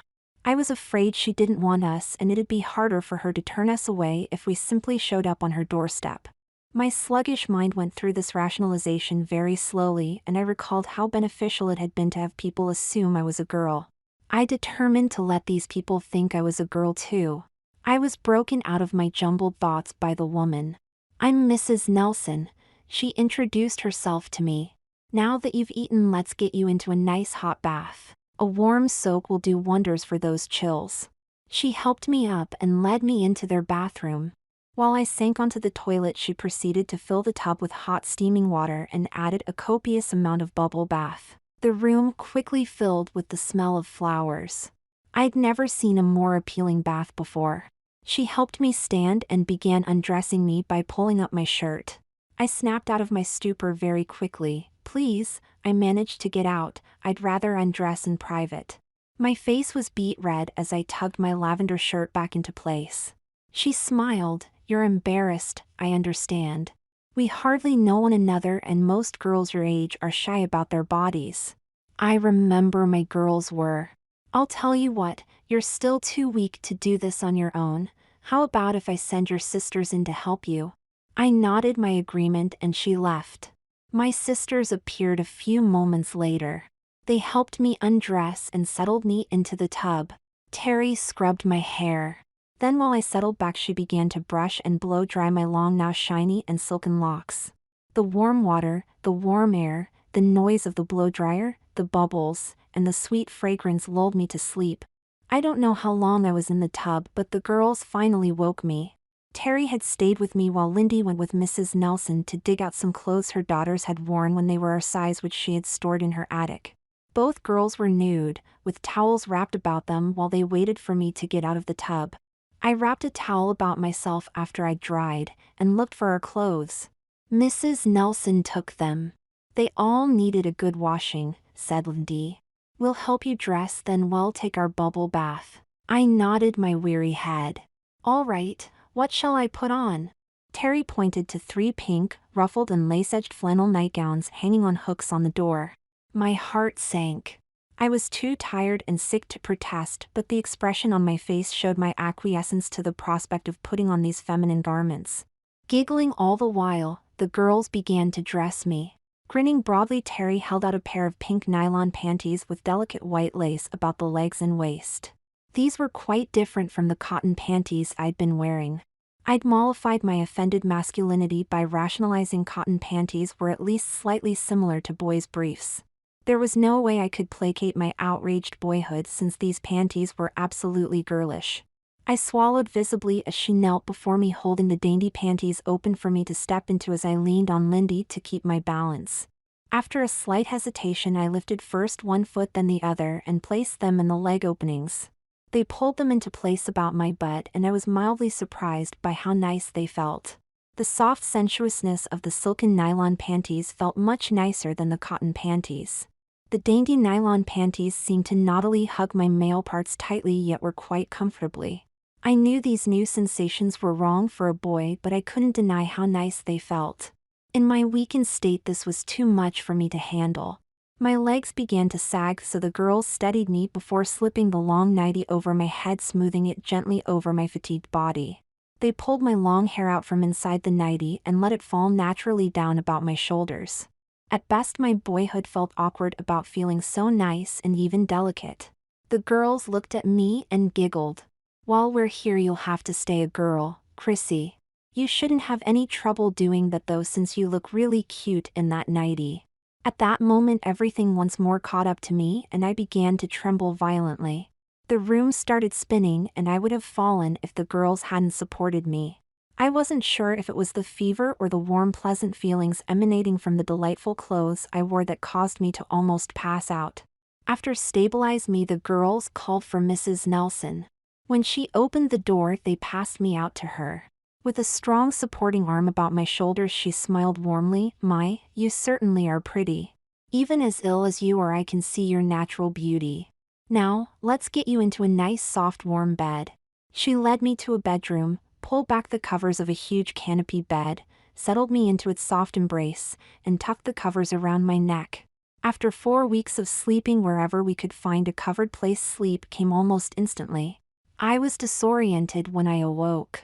My groggy mind panicked at first as I surveyed the decidedly feminine surroundings. I was obviously in a prissy girl's bedroom. It was decorated in pink and white with lace edging on everything: the curtains, the dresser top covers, the canopy of the bed, everything. Then I noticed Mrs. Nelson seated at a chair beside the bed reading. She saw me moving and closely looked at me. My confusion must have been quite evident on my face. Leaning over to me, she raised a cool, damp compress and gently wiped my perspired brow. It felt nice, and memories of how I came to be in this bed slowly crept back into my consciousness. "You've been one sick young lady. How are you feeling now?" she asked with a concerned smile. After giving me a sip of water, I was able to answer. "I don't hurt like I did, but I feel all stiff and tired." "That's quite understandable," she stated in a kindly voice. "You've been in and out of consciousness for 2 days.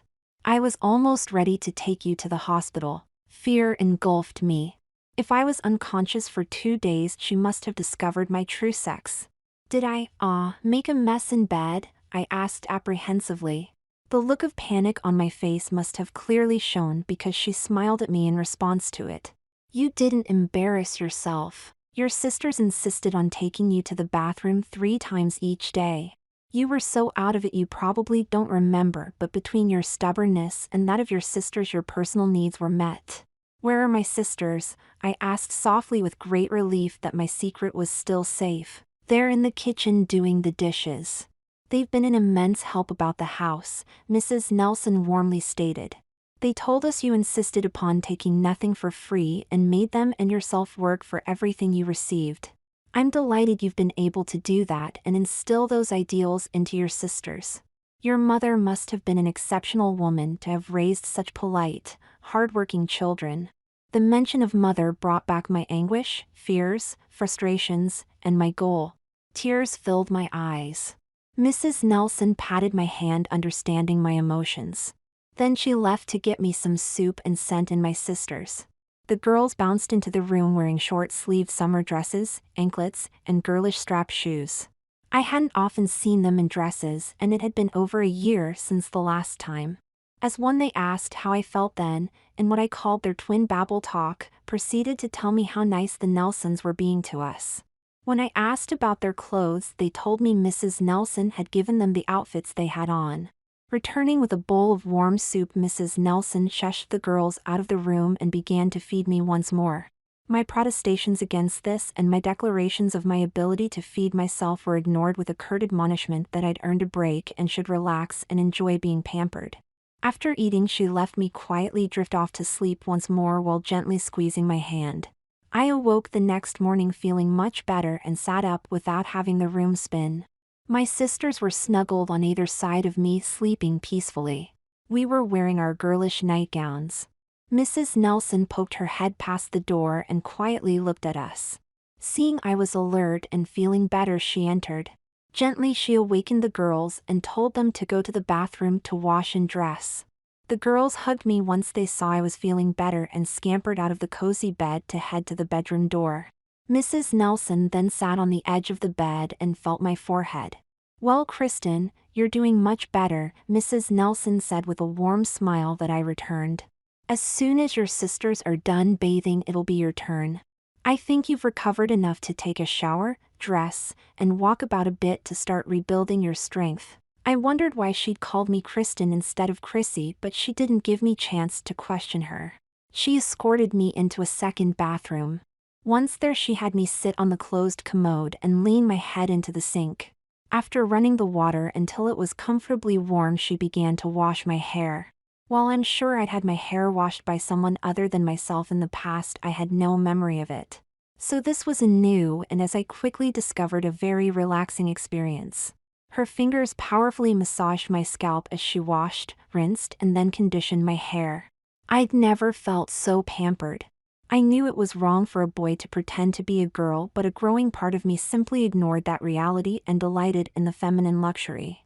Gathering my wet hair atop my head, she used bobby pins to hold it in place. With a warm smile that showed she had enjoyed treating me to the shampoo, she left me alone to slip out of my nightie and into the shower. For 10 minutes I luxuriated in the stinging warmth of the droplets of warm water massaging my aching muscles.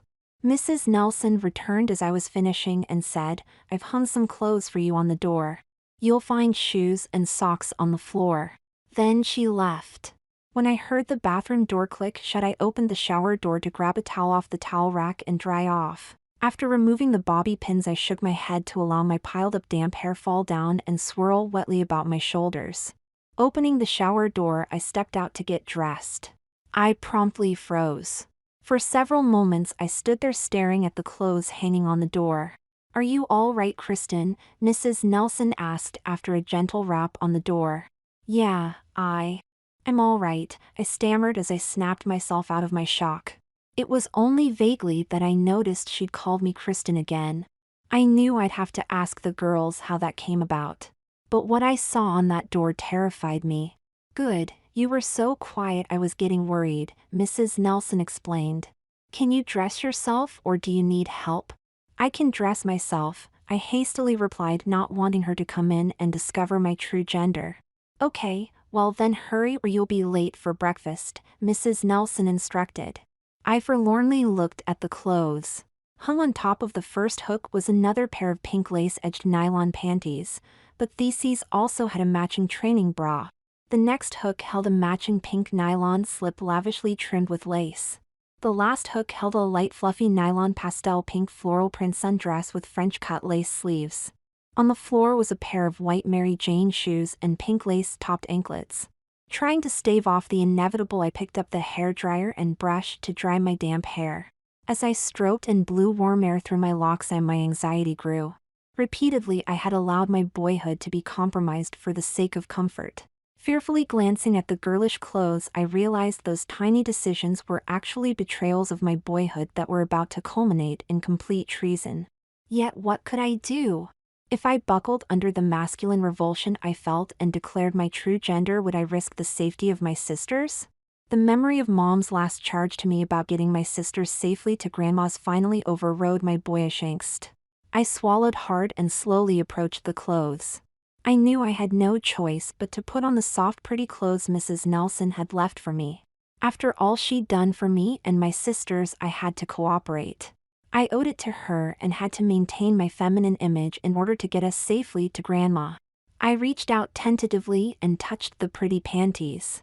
I knew how good the panties felt. My masculinity shivered in dread, fearing the bra and slip would feel just as pleasurable. Waves of terror alternating with lust swept over me, paralyzing me once more. My masculinity was appalled to be so close to the forbidden feminine delights I was about to explore. I remembered how I'd often wanted to peer under the dresses of my prettier classmates to see the dainties they wore. Now here I was about to get unwanted first-hand knowledge of the girlishness they wore. I was almost overwhelmed by the embarrassment of having to don the forbidden yet enticing dainties. I was torn, wanting to both enjoy the clothes and yet wanting to run from them. Taking a deep breath, I steeled myself and began to dress. Since I'd been worn nylon panties under the nightgown, these new panties felt similar and quite nice as I snugged them into place about my slender boyish hips. It was with great embarrassment and self-ridicule that I stuffed the pitiful evidence of my masculinity between my thighs. But that wasn't the worst of this ordeal. Now came the hard part. I had to force my boyish anguish down as I picked up the bra. In the past, I'd been able to mollify my insulted boyishness by rationalizing that panties weren't too different from boys' jockey shorts. But wearing a bra would be quite another story. There was no boyish equivalent for a bra. A bra was an undeniably girlish garment, one that was verboten for boys to wear. Still, I knew I had no choice. My ill-considered decision to continue my masquerade as a girl with the Nelsons had me backed into a corner. I trembled and goosebumps formed on my flesh as I struggled to get into the training bra. My fingers felt like logs as I fumbled to hook the devilish device together behind my back. Finally, as tears of embarrassment and frustration filled my eyes, I turned it about, hooked it in front, then turned it about and slipped my arms into the straps. As I settled the soft nylon padded cups over my chest, I shivered. I knew it was wrong for a boy to wear a bra, yet the snug restriction was forbiddingly enticing. The soft nylon felt naughtily good against my boyish nipples. The delicate lace outlining the padded cups impishly tickled my flesh. Even worse was when I looked down to see that the training bra made it appear there were budding girlish breasts held within the cups. Within the confines of my panties, my already diminutive manhood seemed to shrivel even more. Unnerved by the sensations and the girlish image I glimpsed in the mirror, I hastily grabbed the silky slip and let it drop over my head in an unsuccessful attempt to mask my unwanted girlishness. My entire body trembled as the soft fabric whispered against my flesh as the slip settled into place. Fearing what I would see, I nevertheless had no choice but to turn again to see myself in the bathroom mirror. I was stunned. While I knew I had passed as a girl, the image I now projected was undeniably girlish. There was no way anyone seeing me like this would even vaguely suspect that I was really a boy. I looked cute, way too cute for a boy. My dainty girlishness was an antithesis to my boyhood. The only evidence of my true gender was tucked away inside silken panties. To say that I was shaken and embarrassed would be an understatement. I was unable to look at myself in an objective manner. I felt guilty for the obvious betrayal of my boyhood, yet felt strangely content and comfortable in the girlish lingerie. I couldn't believe how great they felt. Besides, if I admitted the truth, I was simply too cute to be a boy. It was with great confusion that I realized how lucky girls were to be able to freely dress so nicely. The thought of resuming the rough male clothes I'd worn all my life made me feel sad, for which I felt extremely guilty. For the first time, I began to seriously question my masculinity. I was torn between loving and hating my girlishness, which really made me feel damned for betraying my masculinity. Unwilling to face this dilemma, I hurriedly continued to dress and furtively glance in the mirror. My absolute girlishness really was a shock. The dress just seemed so natural as it settled into place. My hands trembled as I slipped my feet into the dainty anklets and almost instinctually rolled down the lace tops. Then I slipped into the Mary Janes. In the mirror, I saw a contrite but undeniably pretty girl looking back at me. I saw how the girl's shiny silken blonde hair cascaded about her narrow shoulders. I flipped my head up and back and watched her golden tresses flounced off her shoulders and settle upon her back. I sighed at the defeat of my boyishness, hoping this was a temporary situation. I picked up the hairbrush that was lying on the vanity to brush and styled my hair into a high perky ponytail. With a pink ribbon that had been beside the brush, I secured my hair into the ponytail and tied it into a neat bow. Studying my reflection, I saw a cute girl. All the exposure to the sunlight had affected my fair complexion by making my freckles more noticeable. As a boy, the freckles had been a source of embarrassment, but now I had to admit they added considerably to my decidedly feminine appearance. I shuddered, swallowed, and steeled myself to face the giggles of my sisters before I left the protection of the bathroom to face my fate. I almost swooned as I left the bathroom. The sensations of the lace and nylon caressing and swirling about my legs was like nothing I'd ever experienced and was almost more than I could accept. I entered the living room pale and trembling. Mrs. Nelson arose and quickly came to me, putting her arms about me in a warm, comforting hug. She assured me everything was all right and would turn out fine.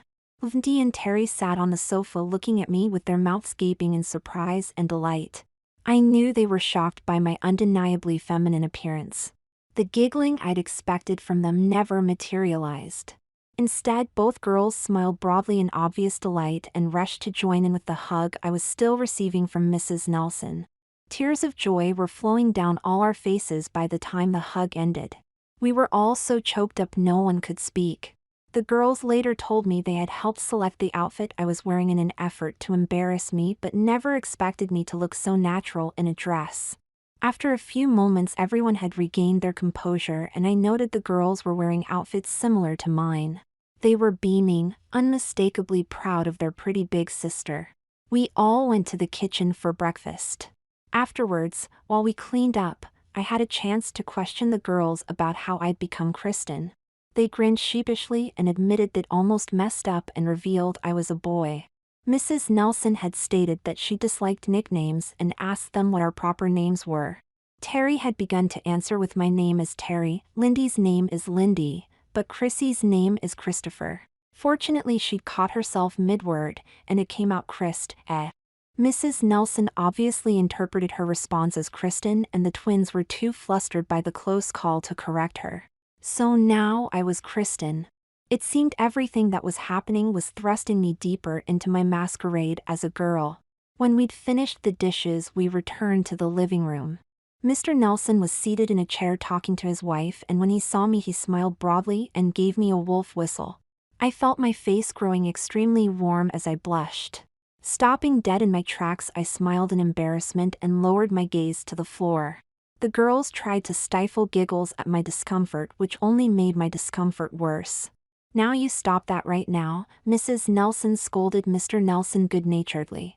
Can't you see you're embarrassing the poor girl? Apologize for that sexist exhibition. In the past, I'd often ogled pretty girls and had done my share of wolf whistles. Being on the receiving side was quite an eye-opener. I'd learned another lesson about male chauvinism. I'm sorry, Chrissy, but I simply couldn't help myself. You are one lovely young lady. If I was 40 years younger and not married, he let the sentence fade out as he saw the frown growing on Mrs. Nelson's face. I blushed even more at this comment. Mrs. Nelson smiled and hugged me as the girls' giggling faded. When I'd regained my composure, we all sat down and discussed our odyssey. I filled in the gaps and details my sisters left when they had recounted our trek for the Nelsons. The couple were truly amazed at our accomplishments and stamina and lavished praise on me for what I'd accomplished. Mr. Nelson then told us he was a retired police detective and was using his connections to get information about our situation, which he'd share with us when he had everything together. He expected it to take 2 or 3 days until all the information he'd requested came in, and that we would be spending that time living with them. With a smile at seeing I was about to protest, Mrs. Nelson said we'd be earning our keep by helping about the house. The next 2 days passed quickly and we settled into an almost familial routine. Each day began with me donning a dress or skirt and blouse. Then we made breakfast, did the dishes, and cleaned the house from top to bottom. We sorted through the cartons of outgrown clothes the Nelsons stashed in their attic for outfits that would fit us. The evenings were spent playing games or watching TV. Fortunately, the Nelsons and my sisters kept me so busy I didn't have time to worry about my undesired girlish role. When I sat, I found myself unconsciously smoothing my skirt. While seated, I found myself crossing my legs at the ankle. Whenever I passed a mirror, I found myself checking that the ribbons in my hair were properly tied. More than once I berated myself for behaving so naturally as a girl and wondered why I was so easily adapting to living in skirts. Naturally, everything was decided feminine. On the whole, my sisters and I were content, but we knew our odyssey was not over. During lunch on the fourth day after my recovery, Mr. Nelson stated he'd gathered all the information he'd requested and that we'd sit down for a serious discussion once we finished eating. Girls, as you know, I've done some discreet investigating based on your story and letter from your grandma, he began once we were seated in the living room. First, I checked with the Massachusetts police and discovered they've been looking for you three for the last 4 weeks. Your mother's body was discovered washed up on the beach, but they couldn't find you, he stated regretfully. The girls and I struggled to hold back our tears. You don't have to worry. I accessed their computer net to get that info, so they aren't aware of my inquiry, he stated. Your grandmother is living alone on a small farm right on the Chesapeake Bay, several miles outside of the town of St. Michael's. Most of the people I've talked to think she's, how can I say this nicely, slightly unbalanced mentally. I managed to get her phone number and called her. She knew she had one grandchild but didn't know about the twins until the police from Massachusetts contacted her about your mother's death. I told her about your odyssey and that I'd be bringing you to her, but she just grunted, then hung up. A look of fear and doubt spread across our faces as we unconsciously huddled closer to each other on the sofa. Mrs. Nelson continued, I know your concerns. We've discussed this and have made a decision, if you agree to our idea, of course. It's a 5-hour drive from here to her place. We'll take you there, and if she doesn't want you or you decide you don't like her, we'd be delighted to have you live here with us. Our children are married and live in California. We hadn't realized how lonely we were until you three came into our lives. You've made us feel needed and useful. We mean exactly what I've said. Tears were trickling down her face and Mr. Nelson's eyes were damp. To say we were stunned is putting it mildly. My mind raced furiously. If Grandma was unbalanced, how would she feel about having her only grandson show up pretending to be a girl? Would she simply laugh and throw us out, or could I explain why I was dressed as a girl? If she did throw us out, how could I tell the Nelsons that I was a boy after all they'd done for us? Especially with all the compliments I'd received from my apparent femininity. They'd probably think I was sick or something and turn us over to the juvenile authorities. What would the authorities think of a boy masquerading as a girl? These thoughts swam about in my mind, one in focus after another, but none ever going away. The confusion, doubt, and conflict must have been evident upon my face. Are you all right, Kristen? Mrs. Nelson was leaning toward me looking worried.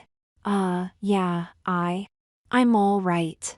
This is all just a little too much to believe after all we've been through, I responded quickly, snapping out of my fears. Thinking of what would be best for the girls, accepting my fate, whatever it was to be. I added, I just never expected such an offer. There's so much to consider, but I want to do what's best for my sisters. I swallowed and forced out the next sentence with a weak forced smile. We'd be delighted to accept your offer. I hoped I hadn't sealed my fate, but the girls' reaction, jumping up and down and hugging me and each other, assured me I'd made the best decision. The smile on the Nelsons' faces told me they were pleased too. The rest of the day was spent preparing our trip. Mrs. Nelson had us once more try on the clothes we'd taken from the attic to make sure they fit properly. It turned into a mini fashion show. I managed to hide my embarrassment at prancing about modeling dresses and skirts and begrudgingly had to admit it was fun. By the time we were done, we each had several suitcases filled with soft, pretty lingerie, shoes, socks, skirts, blouses, and dresses. The twins were delighted since we each now had small but complete prissily feminine wardrobes. Naturally, I was less than thrilled to see all the prissy clothes that were to be mine. I can tell you I would have given almost anything for at least one pair of pants, but there were none. I spent a restless night imagining all sorts of horrible outcomes for the upcoming events.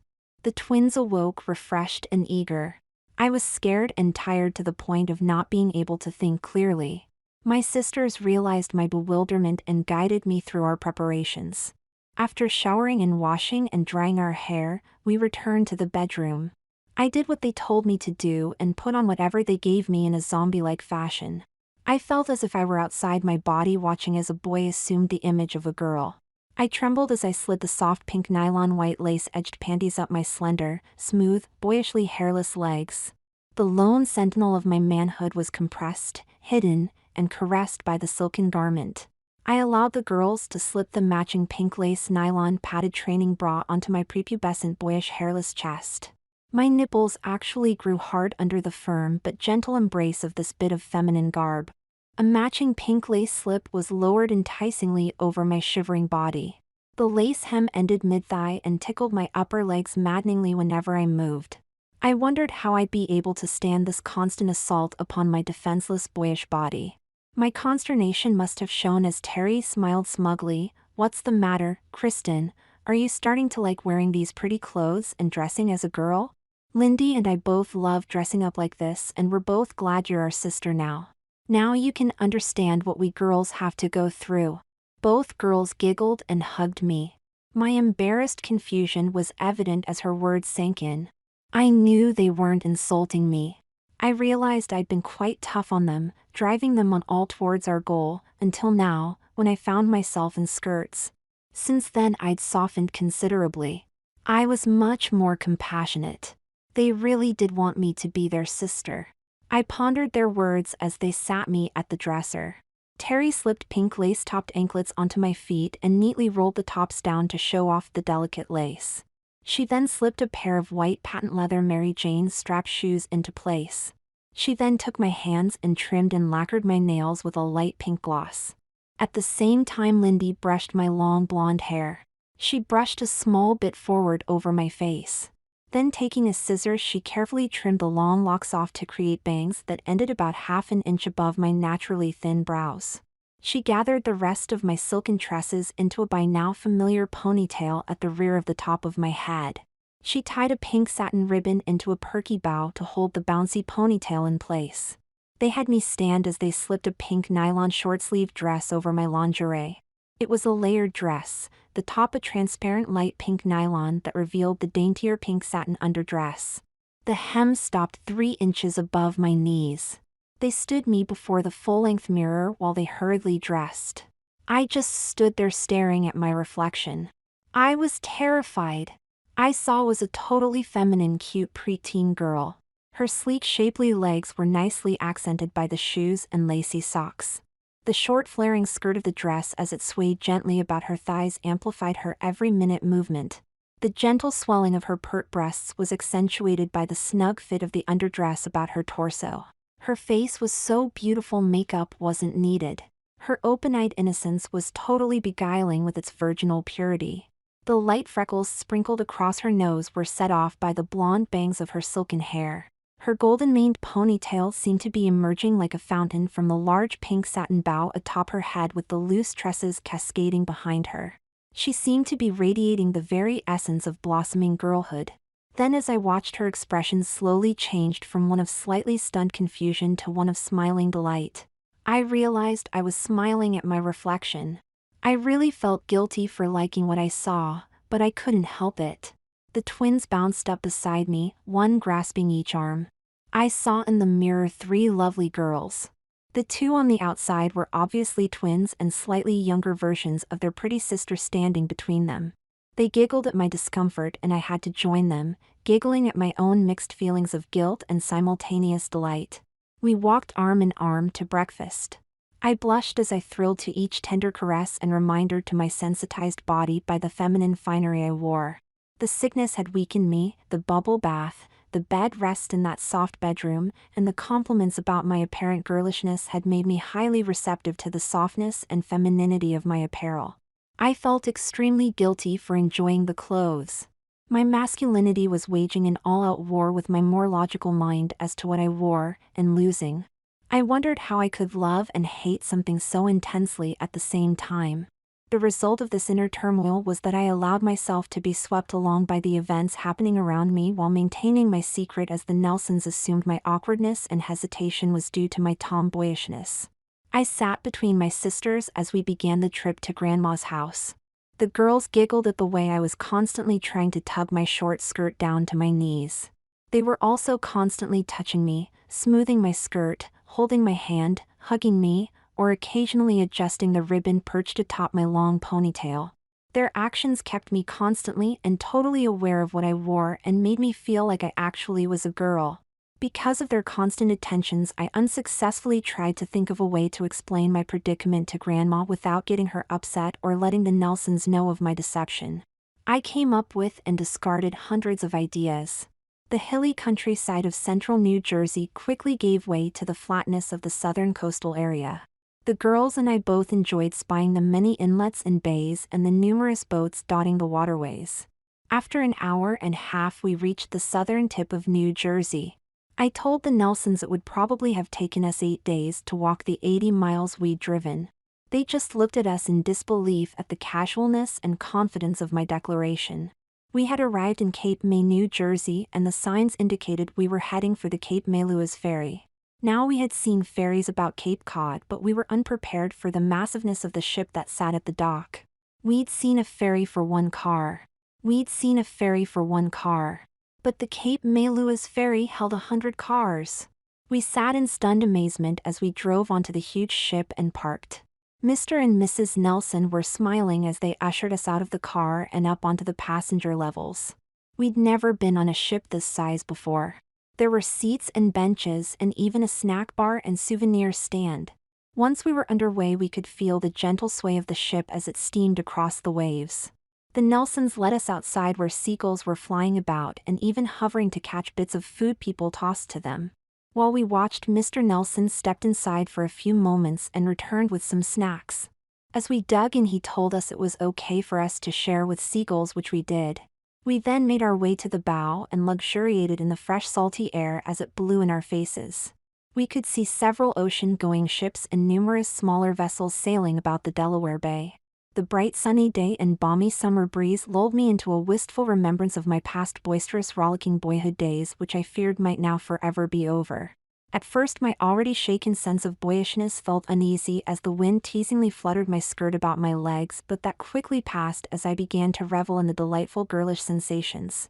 Suddenly, I was snapped back to the present by a playful gust of wind. My sisters and Mrs. Nelson reacted from past experience, foiling the wind's effort to flip their skirts. But the devilish breeze was about to be rewarded by what it did to me. In that one moment, I learned that anyone who wears either a dress or a skirt cannot afford to ignore the often devilish wind. The breeze that had been playfully tossing my skirt impishly swirled about my exposed legs, testing my immature girlish abilities just as it had done with countless other girls. With a fluttering swish, my lace-edged slip, daintily hidden beneath my pretty skirts, billowed and rippled for an instant. I felt the unfamiliar sudden coolness of the wind flitting beneath my skirts. At first, the gentle flitter of nylon and lace caused a most pleasantly disturbing tickling sensation on my thighs. This made me feel fragile and vulnerable, once more driving home the scope of my petticoat predicament. While I noticed the others' unconscious repositioning of hands, the reason for it, to hold down their skirts, did not register in my befuddled mind. The frolicsome wind seemed to realize it had an opportunity with my unsuspecting girlishness to play its oft-sought and usually denied trick. With an impetuous swirl, the mischievous zephyr darted beneath my skirt, momentarily puffing it up like a balloon. As my skirt rose, terror filled my quivering heart as I realized what was about to happen. A squeal that was embarrassingly girlish escaped my lips as I hastily tried to capture my errant skirts. The others instantly realized what was happening and looked in time to see the wind have its way with me. Like that famous scene from one of Marilyn Monroe's movies, my skirts fluttered and gaily danced above my waist, revealing my dainty panties. It seemed to take forever before I was able to regain control of my errant skirt to restore my girlish modesty. In reality, the humiliating ordeal only lasted 2 or 3 seconds. Guiltily, I looked about to see if anyone had seen my faux pas. For me to publicly expose my dainty lingerie was, I suspect, a symbolic sweet revenge for all the times boys attempted and sometimes succeeded in flipping a girl's skirt. Terry and Lindy were almost choking as they struggled to control the urge to burst out in laughter. I suppose for them to see me so outmaneuvered and humbled was hilarious. The twins placed their hands over their mouths to hide their giggles. Yet they too had experienced the same thing as I and understood that the mortifying experience would help crush what little remained of my stubborn boyish pride. But most humiliating for me were two boisterous grade school boys who stood nearby and had seen everything. "Nice panties," one called out as he pointed and laughed. "How about showing us again?" "I wish I had a video camera," exclaimed the other as he chuckled heartily. "I'd show all the guys what prissy girls wear under their dresses." I wished the deck would open and swallow me. While it was absolutely terrible to be so humiliated before the girls and Mr. and Mrs. Nelson, it was altogether loathsome to have my debacle witnessed by two loudmouthed younger boys. Knowing boys, I had no doubt that before too long other boys would be regaled with the gory details of the lusty tale of how a prissy girl had her undies exposed by the wind. But even worse was my helpless inability to do anything about the dire occurrence. For the first time in my life, I was totally impotent to seek a means of salving my tarnished honor. The only thing that was remotely comforting was that the boys had not recognized that I was really a boy. They thought I was a real girl, but was that really any consolation? How competent had I been as a boy if I was so easily transformed into a believable girl? Tears of frustration and helplessness began to trickle down my rosy cheeks. Never before had I realized how terrible it was for a girl to have her undies exposed.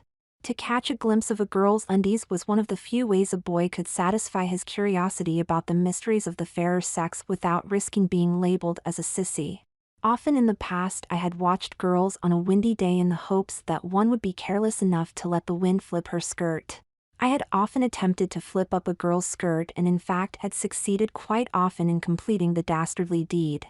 The truth was that I had taken great pride in my ability to expose a girl's undies. Back then it had seemed like fun and was a source of empowerment for my boyhood and served as proof of my boyish prowess. It was also indicative of my burgeoning interest in girls.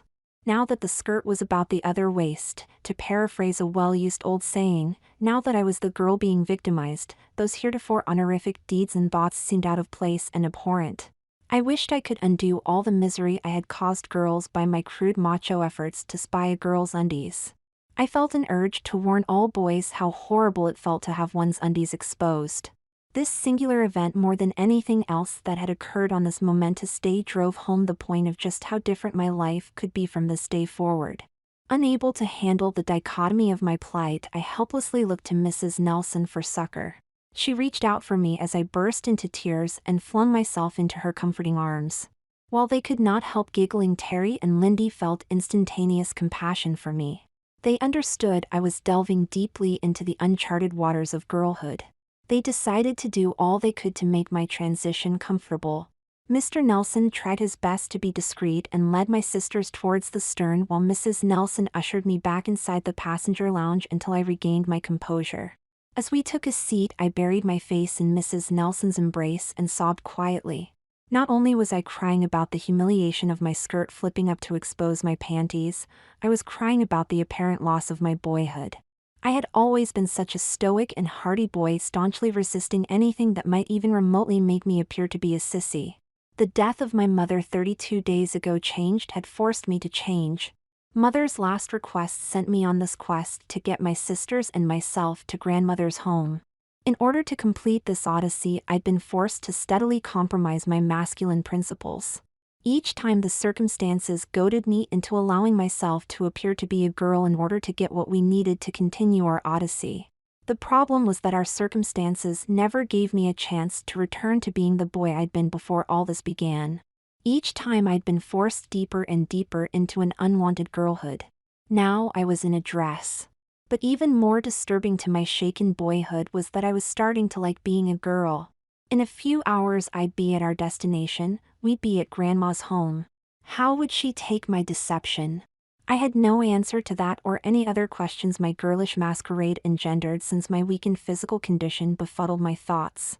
Mrs. Nelson and I did rejoined her husband and my sisters at the railing before the voyage ended.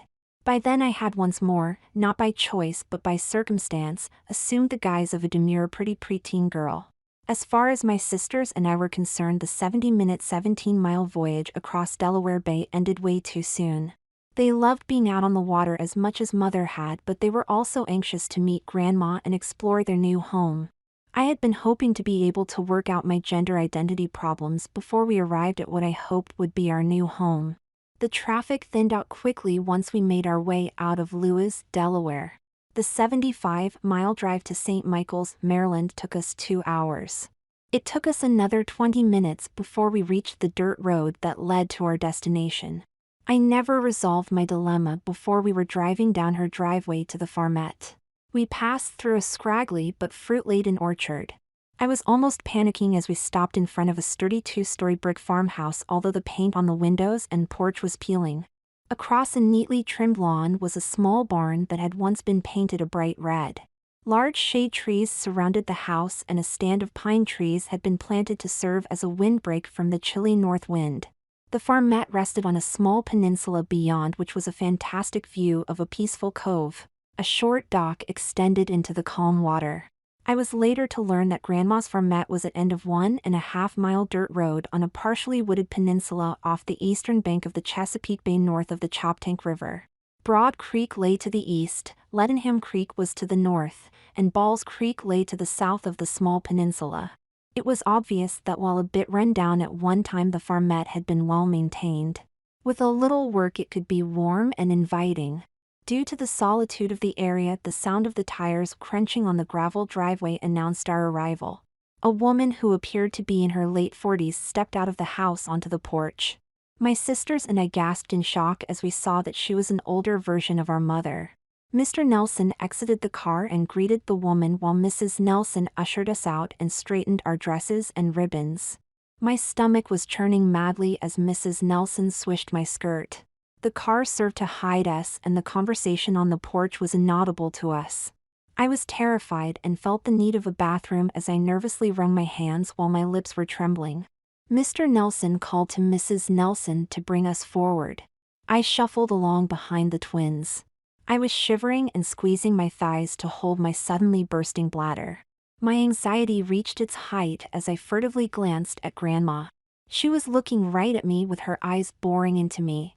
Did Grandma know I was a boy? Would she berate me and expose my charade? Would she throw us out? I felt the blood pounding in my temples. My heart was beating wildly under the soft bra I wore. I felt funny as my stomach churned violently and everything began to spin. With a moan of despair, I felt my bladder's released contents warmly flowing down my thighs as my knees buckled. Thankfully, everything went black. I awoke in a big old-fashioned feather bed covered by a warm coverlet. I was hot and perspired yet chilled. My disorientation quickly passed and I sat up. A damp compress fell from my forehead and my sour stomach let itself be known with a loud belch. I surveyed the room. It was neatly furnished, obviously for a girl, although not nearly as lavish as the bedroom at the Nelsons had been. As I stirred, I realized I was wearing a soft flannel nightie. Suddenly the events of my arrival popped back into my memory. I clearly recalled wetting myself and falling. I wondered how I'd wound up here. I didn't have to wonder long.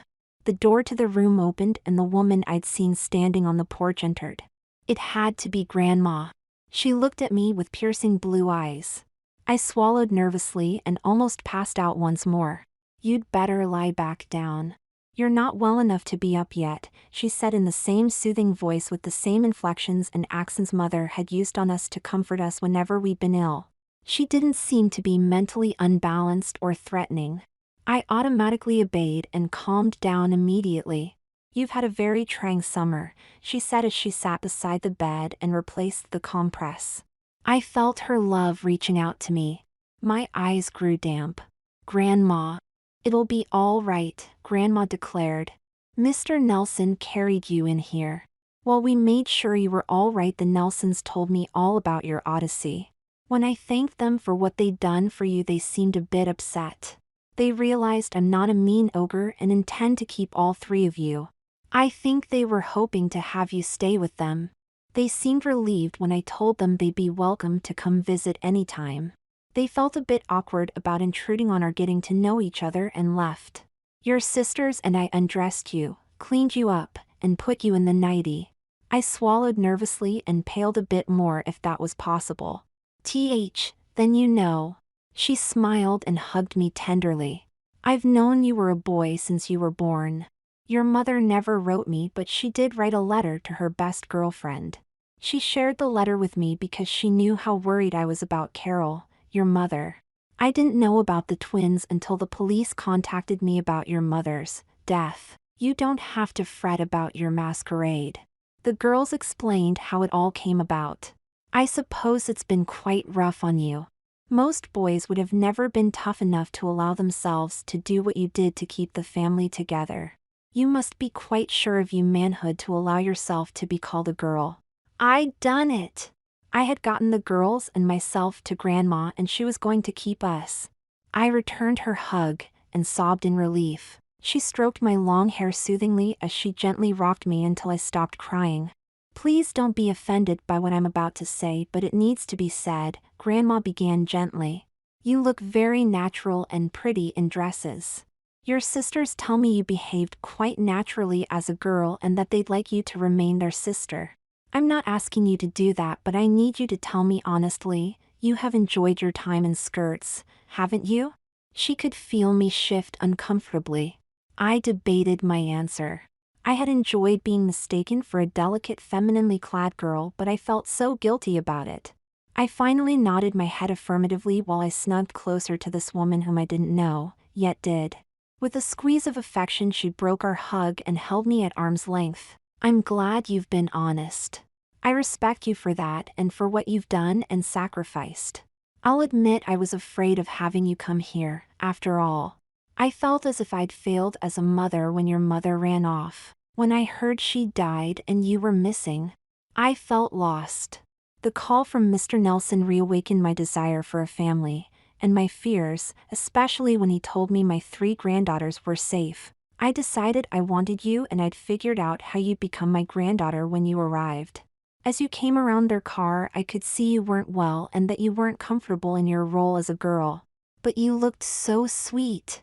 I lowered my gaze and blushed. I was happy she understood. However, we do have a problem, she continued solemnly. I'm on a limited income. It took the last of my savings to have your mother brought here for burial. She's in the church cemetery next to her father and I'll join them one day. What this means is that I have no money to buy you boys clothes right now. I'll have to sign you up for Social Security benefits, but it'll be months before that comes through. In the meantime, it'll take all of my income just to feed us. I felt my heart sinking once more. I knew what she was driving at.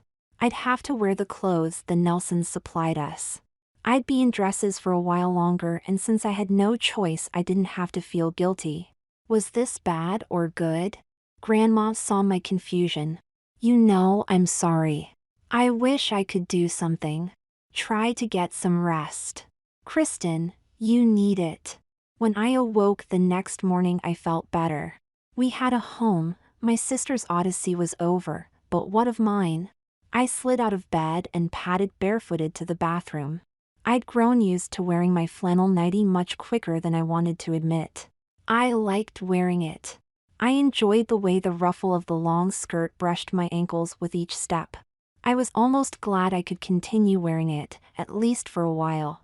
As I was finishing in the bathroom, I glanced in the mirror.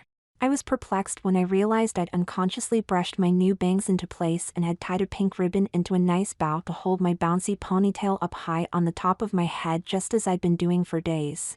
Once back in my bedroom, I made my bed.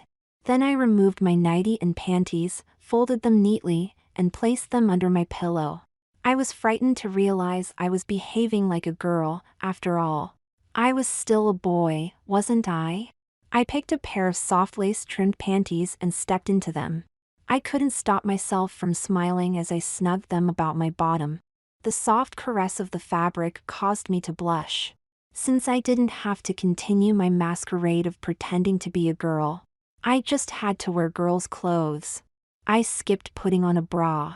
A soft slip was soon tickling my thighs with its lace. I chose a simple short-sleeved shift-style dress. Sitting at the vanity, I slipped the anklets on my feet and turned down the lace tops without thinking. Then I slipped my feet into a pair of penny loafers. I surveyed myself in the vanity mirror. Once more I looked like a pretty girl, but there was something a bit out of kilter. For several moments I tried to figure out what wasn't right but failed. With a sigh of frustration, I began to leave my bedroom. Suddenly, I embarrassingly realized what was missing. In 2 days, I'd grown used to dressing as a preteen girl. I felt naked, almost exposed, without a bra. I frowned. That made no sense. I was a boy and was only wearing these clothes because I had nothing else to wear. I didn't need a bra. Satisfied with my decision, I left the room. I never made it past the top step. I felt uncomfortable and nervous and finally went back to my room, removed my dress and slip, chose a bra, put it on, then put the slip and dress back on. Looking in the mirror, the pretty girl wasn't flat-chested anymore. I felt fully dressed. Was I mentally becoming a girl? Baffled by this dichotomy, I went downstairs without any further problems. I joined Grandma and the twins for breakfast. They'd been up early but had waited for me to join them. Our interaction and conversation was free and uninhibited. It seemed as though we'd lived together for years instead of less than a day. I felt awkward. Here I was, a boy, and everyone in the house knew I was a boy, wearing soft silky lingerie and pretty dresses. They never said a word about the situation. I did find out that when you're dressed up looking like a pretty girl, you naturally behave like a girl. That was most disconcerting. I didn't want to act like a girl, but I couldn't be my old boyish self with lace brushing my thighs and nylon caressing me so enticingly. We cleaned off the table while Grandma went upstairs. She came down a few moments later and complimented me for making my bed. She sent the girls to make their beds with a mild admonishment to do so in the future before leaving their room.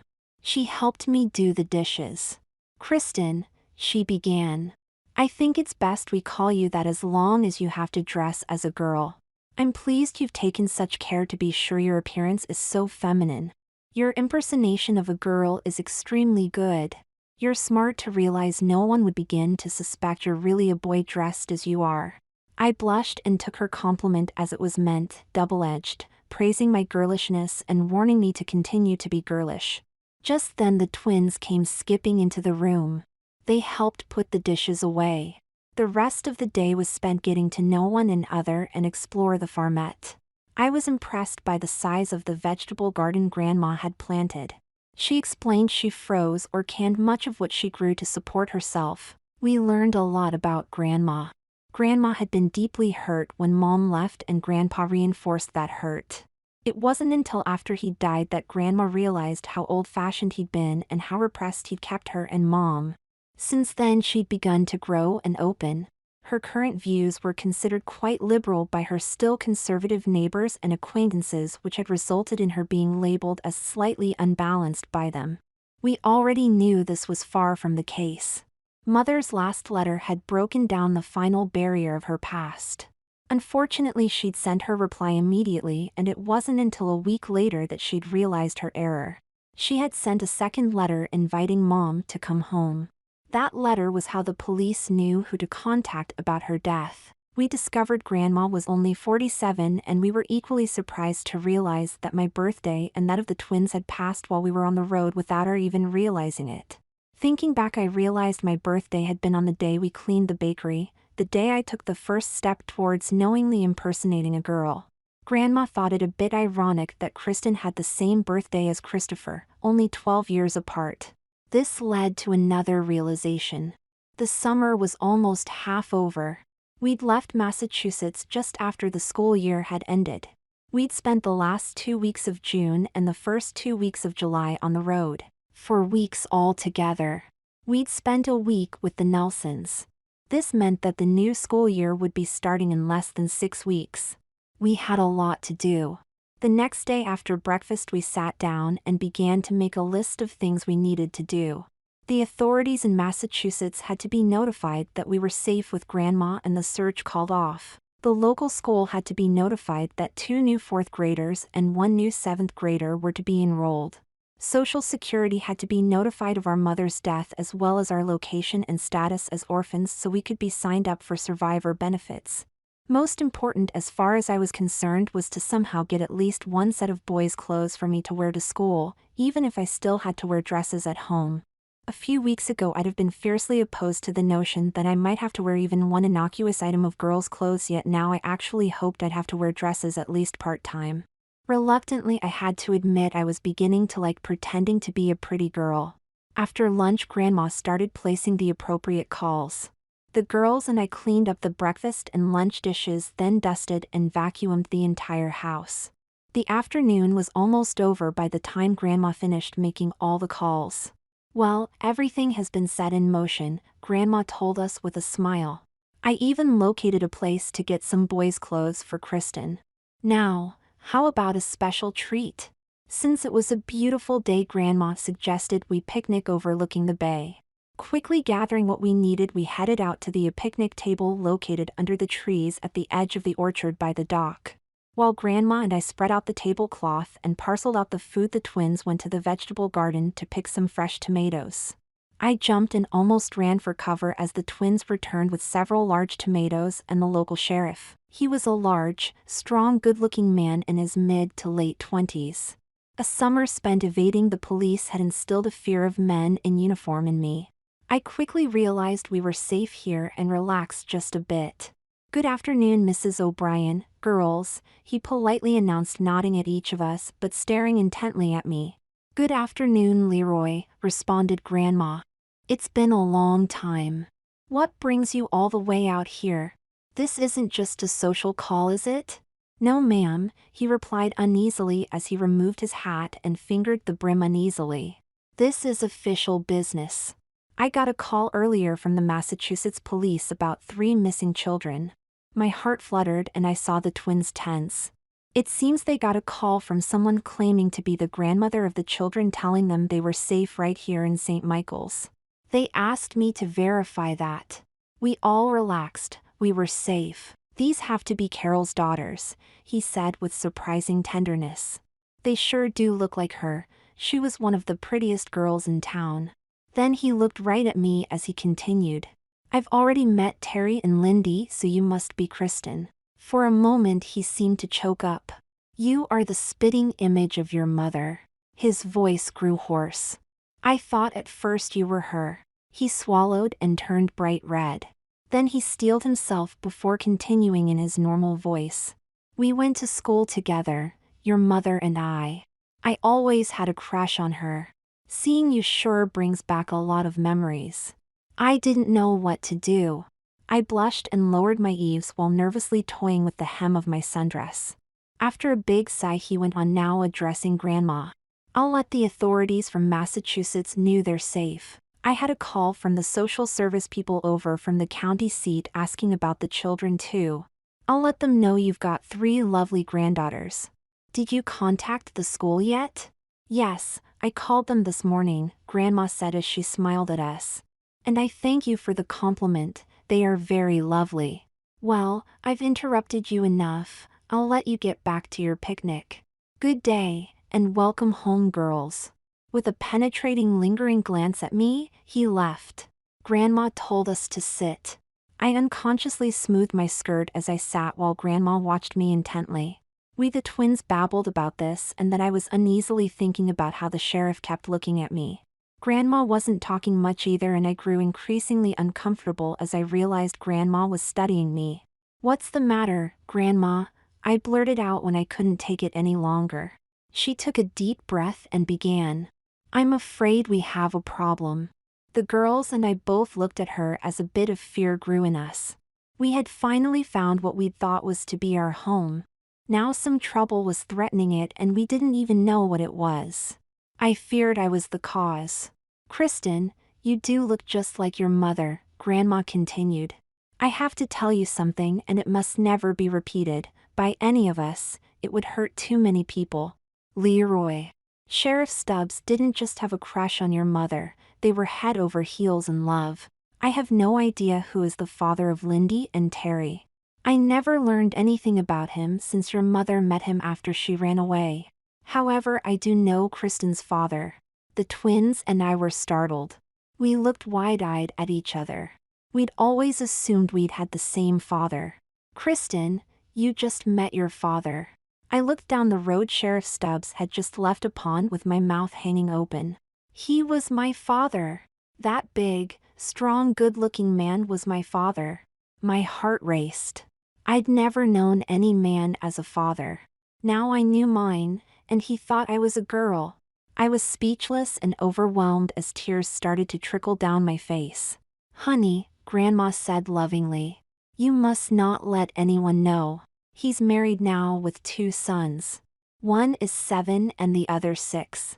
He loves his family. He also knows your mother ran away when she discovered she was pregnant with his child. Your grandpa would have killed him if he'd known who violated his daughter. That's why your mother ran off, to protect him. They were the same age and she loved him too much to burden him with a baby. She wanted him to be able to do something with his life. A wife and baby at 15. If he'd have survived, your grandpa's fury would have meant quitting school and slaving away in a menial job for the rest of his life. She cared too much for that. She took the burden herself. We slowly finished our picnic in silence while letting her revelations sink into our minds. When we returned to the house, we were all arm in arm in a loving family embrace. The evening was spent looking through Grandma's photo album. I saw that Sheriff Stubbs, my dad, was right. One photo showed Mom wearing the same dress I had on, and I looked just like her. How could I ever reveal that I was his son? The twins had just went to prepare for bed when we heard a car coming up to the house. Grandma and I went to the porch and turned on the light. My heart sped up. He'd returned. With a sheepish grin, he emerged from his cruiser with one hand held behind his back as he approached us. He nervously cleared his throat and greeted us. Good evening, ladies. Grandma smiled. Come up and sit on the porch swing with Kristen. I've told her all about you and pledged her to secrecy. I'll let you two alone. Then she went back inside. We just stood there a few moments looking at each other. As he stepped towards me, my heart seemed to stop. Then he took me in his arms in a warm fatherly hug, which I instinctively returned. I was unbelievably choked up. With his arm about my shoulder, we went to the swing and sat. After an uncomfortable silence, he began, I tried to find your mother, did for years. No one would give me any information. Your grandma wouldn't even tell me if I had a son or a daughter.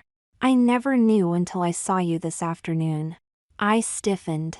He'd finally met his love child and thought I was a girl. I looked down at my exposed knees extending from the skirt of my dress. What else would he think after seeing me like this? I hadn't given that much thought before. I'd been too excited about discovering my father. Now what was I to do? He was the local sheriff. He'd probably told the whole town I looked just like Mom. How could I tell I was a boy? How could I face the town and the school as a boy who'd been pretending to be a girl? I did the only thing I could. I burst out crying. He'd felt me tense and had clutched me closer. The few seconds it took for the tears to come were inconsequential. It's all right, Kristen. I'm here now. I've thought about you all day. Longer than that. I've thought about you for almost 13 years. You're my daughter. I love you. You deserve a father, and by God you'll have one. I'm going to tell my wife. She knows you're here. She's the school nurse, but when she's not busy with that, she helps the school secretary who'll be enrolling you and your sisters. I told her you were 3 lovely girls. It'll be tough, but she was your mother's best friend. I'll tell her the truth tonight. We'll be back tomorrow to meet and talk. Everything will work out, you'll see. He hugged me until my tears had exhausted themselves. I've got to get home now. Are you all right? I nodded my head and looked wistfully into his concerned eyes. It made me feel warm to know someone cared that much for me. I managed a weak smile. He stood and started off the porch. He suddenly turned about and came back handing me a present. It was about 4 inches long, too wide and too high. It was tattered and wrapped in Christmas paper with an equally tattered tag taped under the ribbon and crushed bow. "I almost forgot this," he said nervously. His voice choked and I could see his eyes were damp. "I dug this out tonight. I bought this 13 years ago. It would have been your mother's Christmas gift if she hadn't." The words trickled away. He sobbed back his tears. I took it tenderly as my tears restarted. He stood there waiting as I turned it over and over in my hands. I realized how much he'd loved Mom if he'd kept this gift all these years. I read the tag. "To Carol from Leroy" was on the top. Underneath it said simply, "I love you." I began to sob. "Please, it's yours now. Open it," he stammered. I fumbled with the ribbon. I wanted to keep all of this gift. I finally managed to remove the wrapping intact. Inside I found a blue velvet-covered jewelry box. Nervously I turned it with the long hinge away from me and opened the lid. It took my breath away. Inside, nestled in a golden satin lining, was a pendant. Mom would have loved it. She'd often described just such a pendant to us. The long, delicate golden chain suspending a glittering emerald held in a finely filigreed gold setting. I just stared at it. Every day after school, your mother and I would walk past Steven's jewelry shop. She'd always stop and stare at this necklace. I knew she loved it. I scraped and worked all that fall and finally managed to buy it. It cost me a small fortune, but your mother was worth it. She was heartbroken to find it had been sold. His voice faded. "I know," I whispered. Looking into his face, I continued. "She often described it to us and how she dreamed that someday her true Prince Charming would give it to her." We were both crying openly now. He removed the pendant from its case and placed it about my neck. Looking down, I saw the dazzling stone shining in the reflected light of the single porch light as the necklace rested between the valley of my false breasts. I felt changed. A tremor passed through my body. For the first time I wished that I was really a girl so that the pendant could be resting between real breasts as it deserved to do. He leaned over and kissed me lovingly on the forehead and left. I sat watching the retreating lights of his car as they faded away between the trees of the orchard. I reached up and clutched the emerald. Grandma finally opened the door and stepped out on the porch. I was dimly aware of her approach. I looked at her as she sat beside me. Her eyes were drawn to the gift wrappings and open box. Then she looked at my clutched hands. This was to be Mom's Christmas present. "He gave it to me," I whispered as I held the pendant for her to see. "My God," she whispered. "That's the one she'd wanted." It was all she talked about. I was trying to save enough to buy it out of my grocery money. Your grandpa thought it was foolish to waste money on such things. I only had $300 saved, but I needed another $300 to buy it when it disappeared from the jewelry display. How in the world did Leroy get that much money together? Why did he keep it all these years? He said he saved every penny he'd earned and did anything to earn money. He loved Mom that much he couldn't bear to part with it. "Grandma, what am I going to do? He gave it to me. He thinks I'm his daughter. How can I tell him I'm his son?" I began to shiver and cry again and continued between sobs while Grandma hugged me. "Sob," he said his wife, Sob, is the school nurse, sob, and that he told her, Sob, I was a pretty girl. Sob, everyone in town, Sob, probably thinks, Sob, I'm a girl by now. Sob, he said he loves me, Sob, that he's been thinking of me, Sob, ever since he found out Mom, Sob, was going to have his baby. Sob, he said I deserved a father, Sob, and that he'd be my father. Sob, he said he was going, Sob, to tell his wife the truth, Sob, that she'd understand since, Sob, she'd been Mom's best friend, Sob, and that they'd both, Sob, come out to meet me tomorrow. Sob, I was panting and crying, totally out of control, heaving and jerking in Grandma's strong embrace. Still clutching the pendant with both hands. Sob, I love this pendant, Sob, it meant so much to Mom, Sob, and to Sob, Dad. Sob, I have a dad. Sob, Grandma, Sob, This pendant deserves to rest on a girl's chest. Sob, sob, sob, between her breasts. Sob, sob, sob, Dad deserves his daughter. Sob, sob, sob, sob, Grandma, sob, I have to become a girl. Sob, sob, I simply have to be the girl they deserve. Sob, sob, sob, Grandma cradled me in her arms and set the swing in motion. I know, Kristen, I know. She comforted me as she began to make the swing move. She began to hum the same comforting tune Mom had hummed to us when we were ill or needed to be reassured. I cried myself to sleep in her arms as the gentle swinging and her humming relaxed me. Grandma must have fallen asleep too, because I awoke with the sunrise cuddled in her warm embrace with my head lying on her breast and her head resting upon mine. She was still asleep. I recalled my emotional request of last night to become a girl. I felt strangely relaxed, not even upset about such a declaration. I felt Grandma's warmth and recalled Dad's love. I knew the request had come from the depths of my being. I'd been on a soul-rending roller coaster all my life. Now I could see the light at the end of the tunnel and I welcomed it gladly. I knew I'd never be happy as anything but the pretty girl I'd become these last few days. My masculine pride was logical enough to know I'd been defeated. Waiting for Grandma to awaken, I smiled as I snuggled in closer. My dad called just before lunch and talked to Grandma for a long time. Nervously, I listened to her as she invited him to bring his family out for supper so we could all get to know each other. As soon as she hung up, we began to prepare a veritable feast. Naturally, I was concerned and worried about meeting my half-brothers and the woman who had married my father. All Grandma would tell me was that Dad's wife had known all along that he had made Mom pregnant and that I was his love child. I was glad our preparations kept me busy the rest of the day, so I didn't have time to think about the upcoming meeting. As their arrival approached, Grandma told the girls to finish setting the table and watch the food while she took me upstairs to get ready. They were glad for me that I now had a father and delighted to know I'd be remaining their sister. Grandma had me take a quick bath and powder myself with a sweet-smelling floral talc. She told me to put on my prettiest pink panties and bra, a pair of pink tights, and then to polish my nails pink. I did as she instructed and was awaiting her in my room while the polish dried. While I was doing all that, she'd gone up to the attic to find something, but all she would tell me that it would be a surprise. As soon as she entered my room, I understood why she'd wanted to surprise me. She had the most beautiful lace dress I'd ever seen with a matching slip and heels.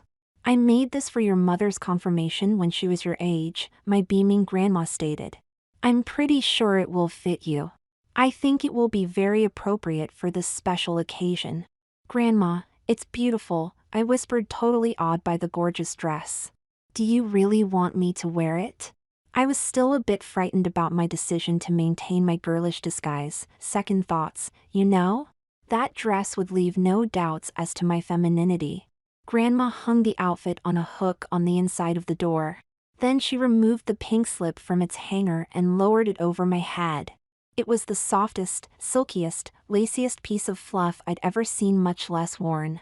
It clung to my slim form like a second skin. The lace of the hem excited me as it brushed my thighs. The lace bodice enhanced my false femininity, and for the first time I wished fervently that the padding in my bra was actually my flesh. I was nervous and confused. I was a boy. Why did I like dressing up as a cute girl? Then I remembered. I wanted to become a girl. I blushed out of embarrassment and excitement. Before I could come to terms with my gender confusion, Grandma approached me with the dress. In moments I was clad in the form-fitting dress. The sleeveless underdress was made of shimmering pink satin and reached to about 3 inches above my knees, revealing about an inch of the deliciously delicate lace of my slip. The bodice molded itself to the contours of my pseudo-breasts, while the round neck dipped to within an inch of my false bosom. The overdress was made of fragile white lace in a floral pattern that in no way hindered a view of what was underneath. It hung loosely from my shoulders. The neck was snug about my throat, covering the flesh revealed by the underdress with its virginal whiteness.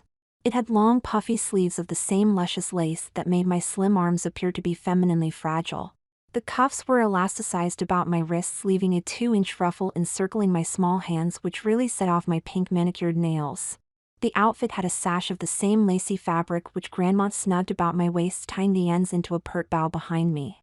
The hem of the overdress reached to an inch above my knees, completely covering my slip and underdress.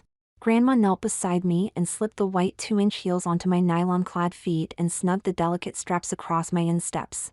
I tentatively took a step in my first pair of heels and amazed myself to find I had no problems. I quickly walked about the room shivering in delight as this marvelous outfit touched and caressed my delighted body. Everything fit perfectly. I felt wonderful. I spun in a circle, the lace top dress flared out from my narrow sashed waist. I looked at Grandma with a broad smile upon my face.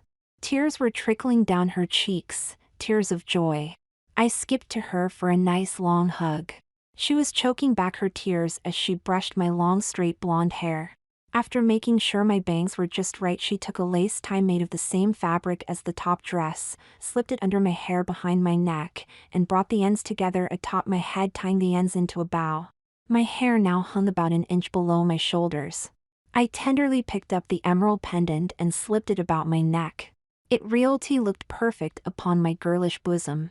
I stepped to the mirror and was not disappointed. I looked fantastic. Remembering the photo I'd seen in Grandma's album of Mother when she wore this dress, I realized I looked just like Mom, with the addition of the lovely pendant. I shivered in anticipation of having my father see me. I knew he'd like me. We went downstairs to finish our meal preparations. Of course, my sisters simply gushed over my girlishness and absolutely refused to allow me to do anything that might soil my outfit. About 15 minutes later, we heard a car. Grandma told me to greet our guests. I nervously checked myself in a mirror as I straightened my skirts and hair before stepping onto the porch. They were just coming up the steps as I opened the front door. Dad had his right arm about his wife's waist while his other arm about the shoulder of the older boy. His wife nervously clutched her purse with her left arm while her right arm held the youngest boy to her. They froze on the top step as they saw me emerge. "Oh my God, that dress, it's Carol," whispered the woman who had to be Dad's wife in shocked amazement. "I told you," my dad said quietly. After a few awkward moments of silence, my father stepped onto the porch and lined up his family. I stood smiling nervously while toying with my lace skirt while they all stared at me. "Pat," Leroy began the formal introductions. "This is my daughter Kristen. Kristen, this is my wife Patricia. Boys, this is your half-sister Kristen. Kristen, this is Leroy Jr. and Peter." He had indicated older boy first. I whispered a gentle hello. "I'm pleased to meet you." Pat released her son and stepped close to me. "It's the necklace from Evan's jewelry that Carol adored. Leroy, you had it all these years." I swallowed, uncertain what to do or say. Leroy reached for Peter and answered. "I bought it for Carol. I had to give it to Kristen, you can see that." Patricia silently studied me from head to foot. "Yes, I understand." Then to my amazement she began to cry and embraced me. I was quickly discovering that when you're a girl, crying comes easily and is contagious. I quickly joined Patricia in crying as I returned her hug. I think I cried more in that week than I had during my entire life up to that point. Once we'd settled ourselves, she kept an arm about my shoulders and turned to her sons. "Boys, say hello to your sister." The two boys quietly stepped forward, gently pushed by our dad. When they stood before me, I extended my hand with a nervous, bright smile upon my face. They were relieved to take my hand. I think they feared a hug. I recalled how I detested being hugged by strangers when I was a boy. I thought it a bit strange that I was already thinking of my boyhood as something in the past, not to be repeated or continued. We spent a few minutes talking when I saw the boys licking their lips as they caught the tempting aromas emerging from the house. Boys would be boys. I ruefully smiled, knowing that I was no longer a boy. I invited them inside and introduced them to the rest of my family. They already knew Grandma, and the boys were a bit confused to find I had two sisters who weren't their sisters. Patricia explained that we were sisters since we had the same mother but different mothers, and that I was their sister because we had the same father but different mothers. We ate a hearty meal, and while the twins cleaned up with Grandma and Patricia, Dad, my brothers, and I went for a walk. I learned all about the boys' likes and dislikes and their exploits playing sports. I felt a twinge of jealousy. I'd never had opportunities to play sports. Maybe if I had, I wouldn't be in the situation I'm in now. Well, I'd made my decision to abandon boyhood. Maybe I could vicariously live out a boy's life through my brothers. When we returned, we found the others sitting on the porch. We joined them. The adults' memories of my mother were discussed as everyone listened to learn more of her. Patricia kept glancing at me as if studying me. I felt nervous whenever I felt her eyes upon me. Kristen, would you like to go for a walk? I'd like to have a little girl-to-girl talk with you. Her tone was pleasant. How could I refuse? I nodded my head. We excused ourselves and started towards the bay. We sat on a rock and watched a sailboat on the bay. I knew she was as nervous as I. Your mother and I spent a lot of time on this rock. It was here that she told me she was pregnant with you. We were so close. I missed her a lot, just as I'm sure you do. I only ever heard from her once after she'd left. It was just after your birth. Her words were soft as she turned to look at me. I was trembling, sensing that she knew I was a boy. I swallowed and looked into her eyes. You are a boy, she said matter-of-factly. I felt no malice from her, only concern. Does my father know? I asked nervously. No, she answered. I never told him. I assume your grandma knows? I nodded yes, then began to explain how I came to be living as a girl. She listened intently, smiling and asking pertinent questions. Then she asked the critical question. What are you going to do now? I told Grandma last night after Dad and I talked, and he gave me this pendant that I wanted to keep and wear the pendant. It meant so much to Mom, and I look so much like her. I want to do what she wasn't able to do. I want to be the girl Mom wanted to be, and I want to make Dad happy. I know everyone thinks I'm a girl now, so I may as well become one. I said softly but firmly. After a few moments of silence, she spoke. You sound as if you're sure of your decision. Your grandma obviously agrees with it, or she'd have never given that dress to you. It was your mother's favorite. I'll help you all I can. I'll talk to my gynecologist. I'm sure she'll help us. You haven't begun to develop as a male yet. If we get you onto female hormones and have you castrated, you won't be needing that padding in your bra by Christmas. No one but you, the doctor, your sisters, Grandma, and I will know. You'll have to wait until you're about 16 until you have the final surgery to make you a complete female. I swallowed. She was willing to help me become a girl. How soon could we start? I asked. I'm scared, and I think the sooner I'm on the hormones and see a Cass. I had to stop and get myself together, castrated. I finally burst out. The better off I'll be. Then I can't change my mind. There'll be no turning back. She put her arm around my shoulders. Good, I'm glad you have some doubts and reservations. I think you're making the right choice, and the sooner we accomplish this, the better it'll be. We sat a bit longer, then returned to the others. As we came around the house, the twins were playing with the boys. We joined Dad and Grandma on the porch watching them. Dad spoke. The kids have been playing tag for a while. They seem to be getting along quite well. Jane and I have been talking. He indicated Grandma, then looked at me. I want you to live with me. I looked alarmed, as did Patricia. Don't panic yet, he smiled at us. I said we'd discussed this. These are the facts. Kristen, you won't leave your sisters. Our apartment is crowded and there really is no room for you. Your grandmother isn't about to give you or your sisters up. Your grandmother is financially up against a wall. This farm is too much for your grandmother to keep up. That's a lot of problems to overcome. Then Grandma picked up the conversation. I suggested, if no one objects, that the Stubbs move in with us. She waited as her invitation sank in and registered with Patricia. This house has 5 bedrooms. 1 for me, 1 for you two, 1 for Kristen, 1 for the twins, and 1 for your sons.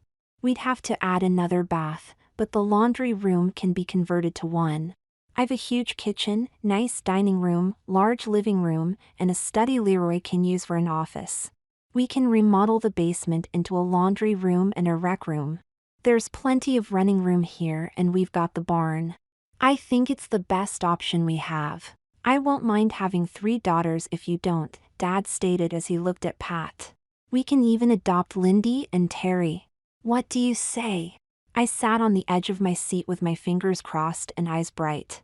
Patricia looked at Dad, Grandma, her sons, the twins, then me.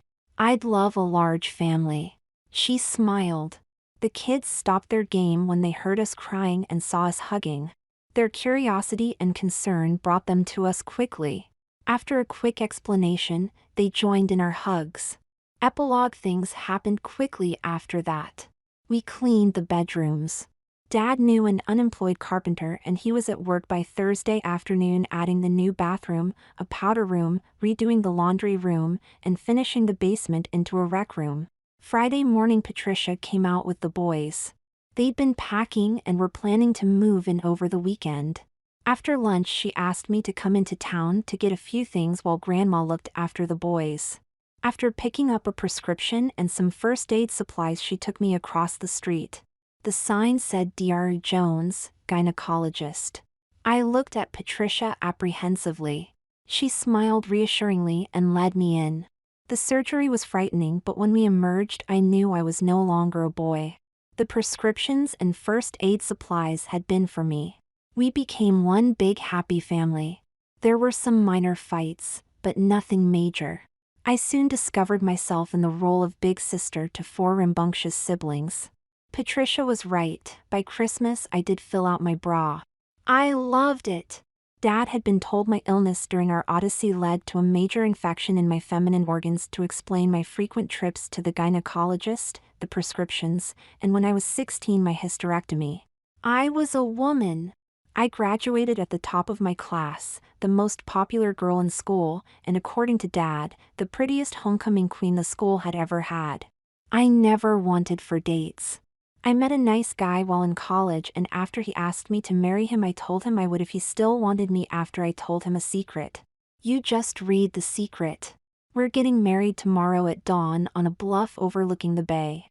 Dad's going to give me away. Lindy and Terry are 2 of my bridesmaids while Leroy Jr. and Peter are 2 of my ushers. Patricia is my matron of honor. I'm the luckiest girl in the world. Don't you wish you were me?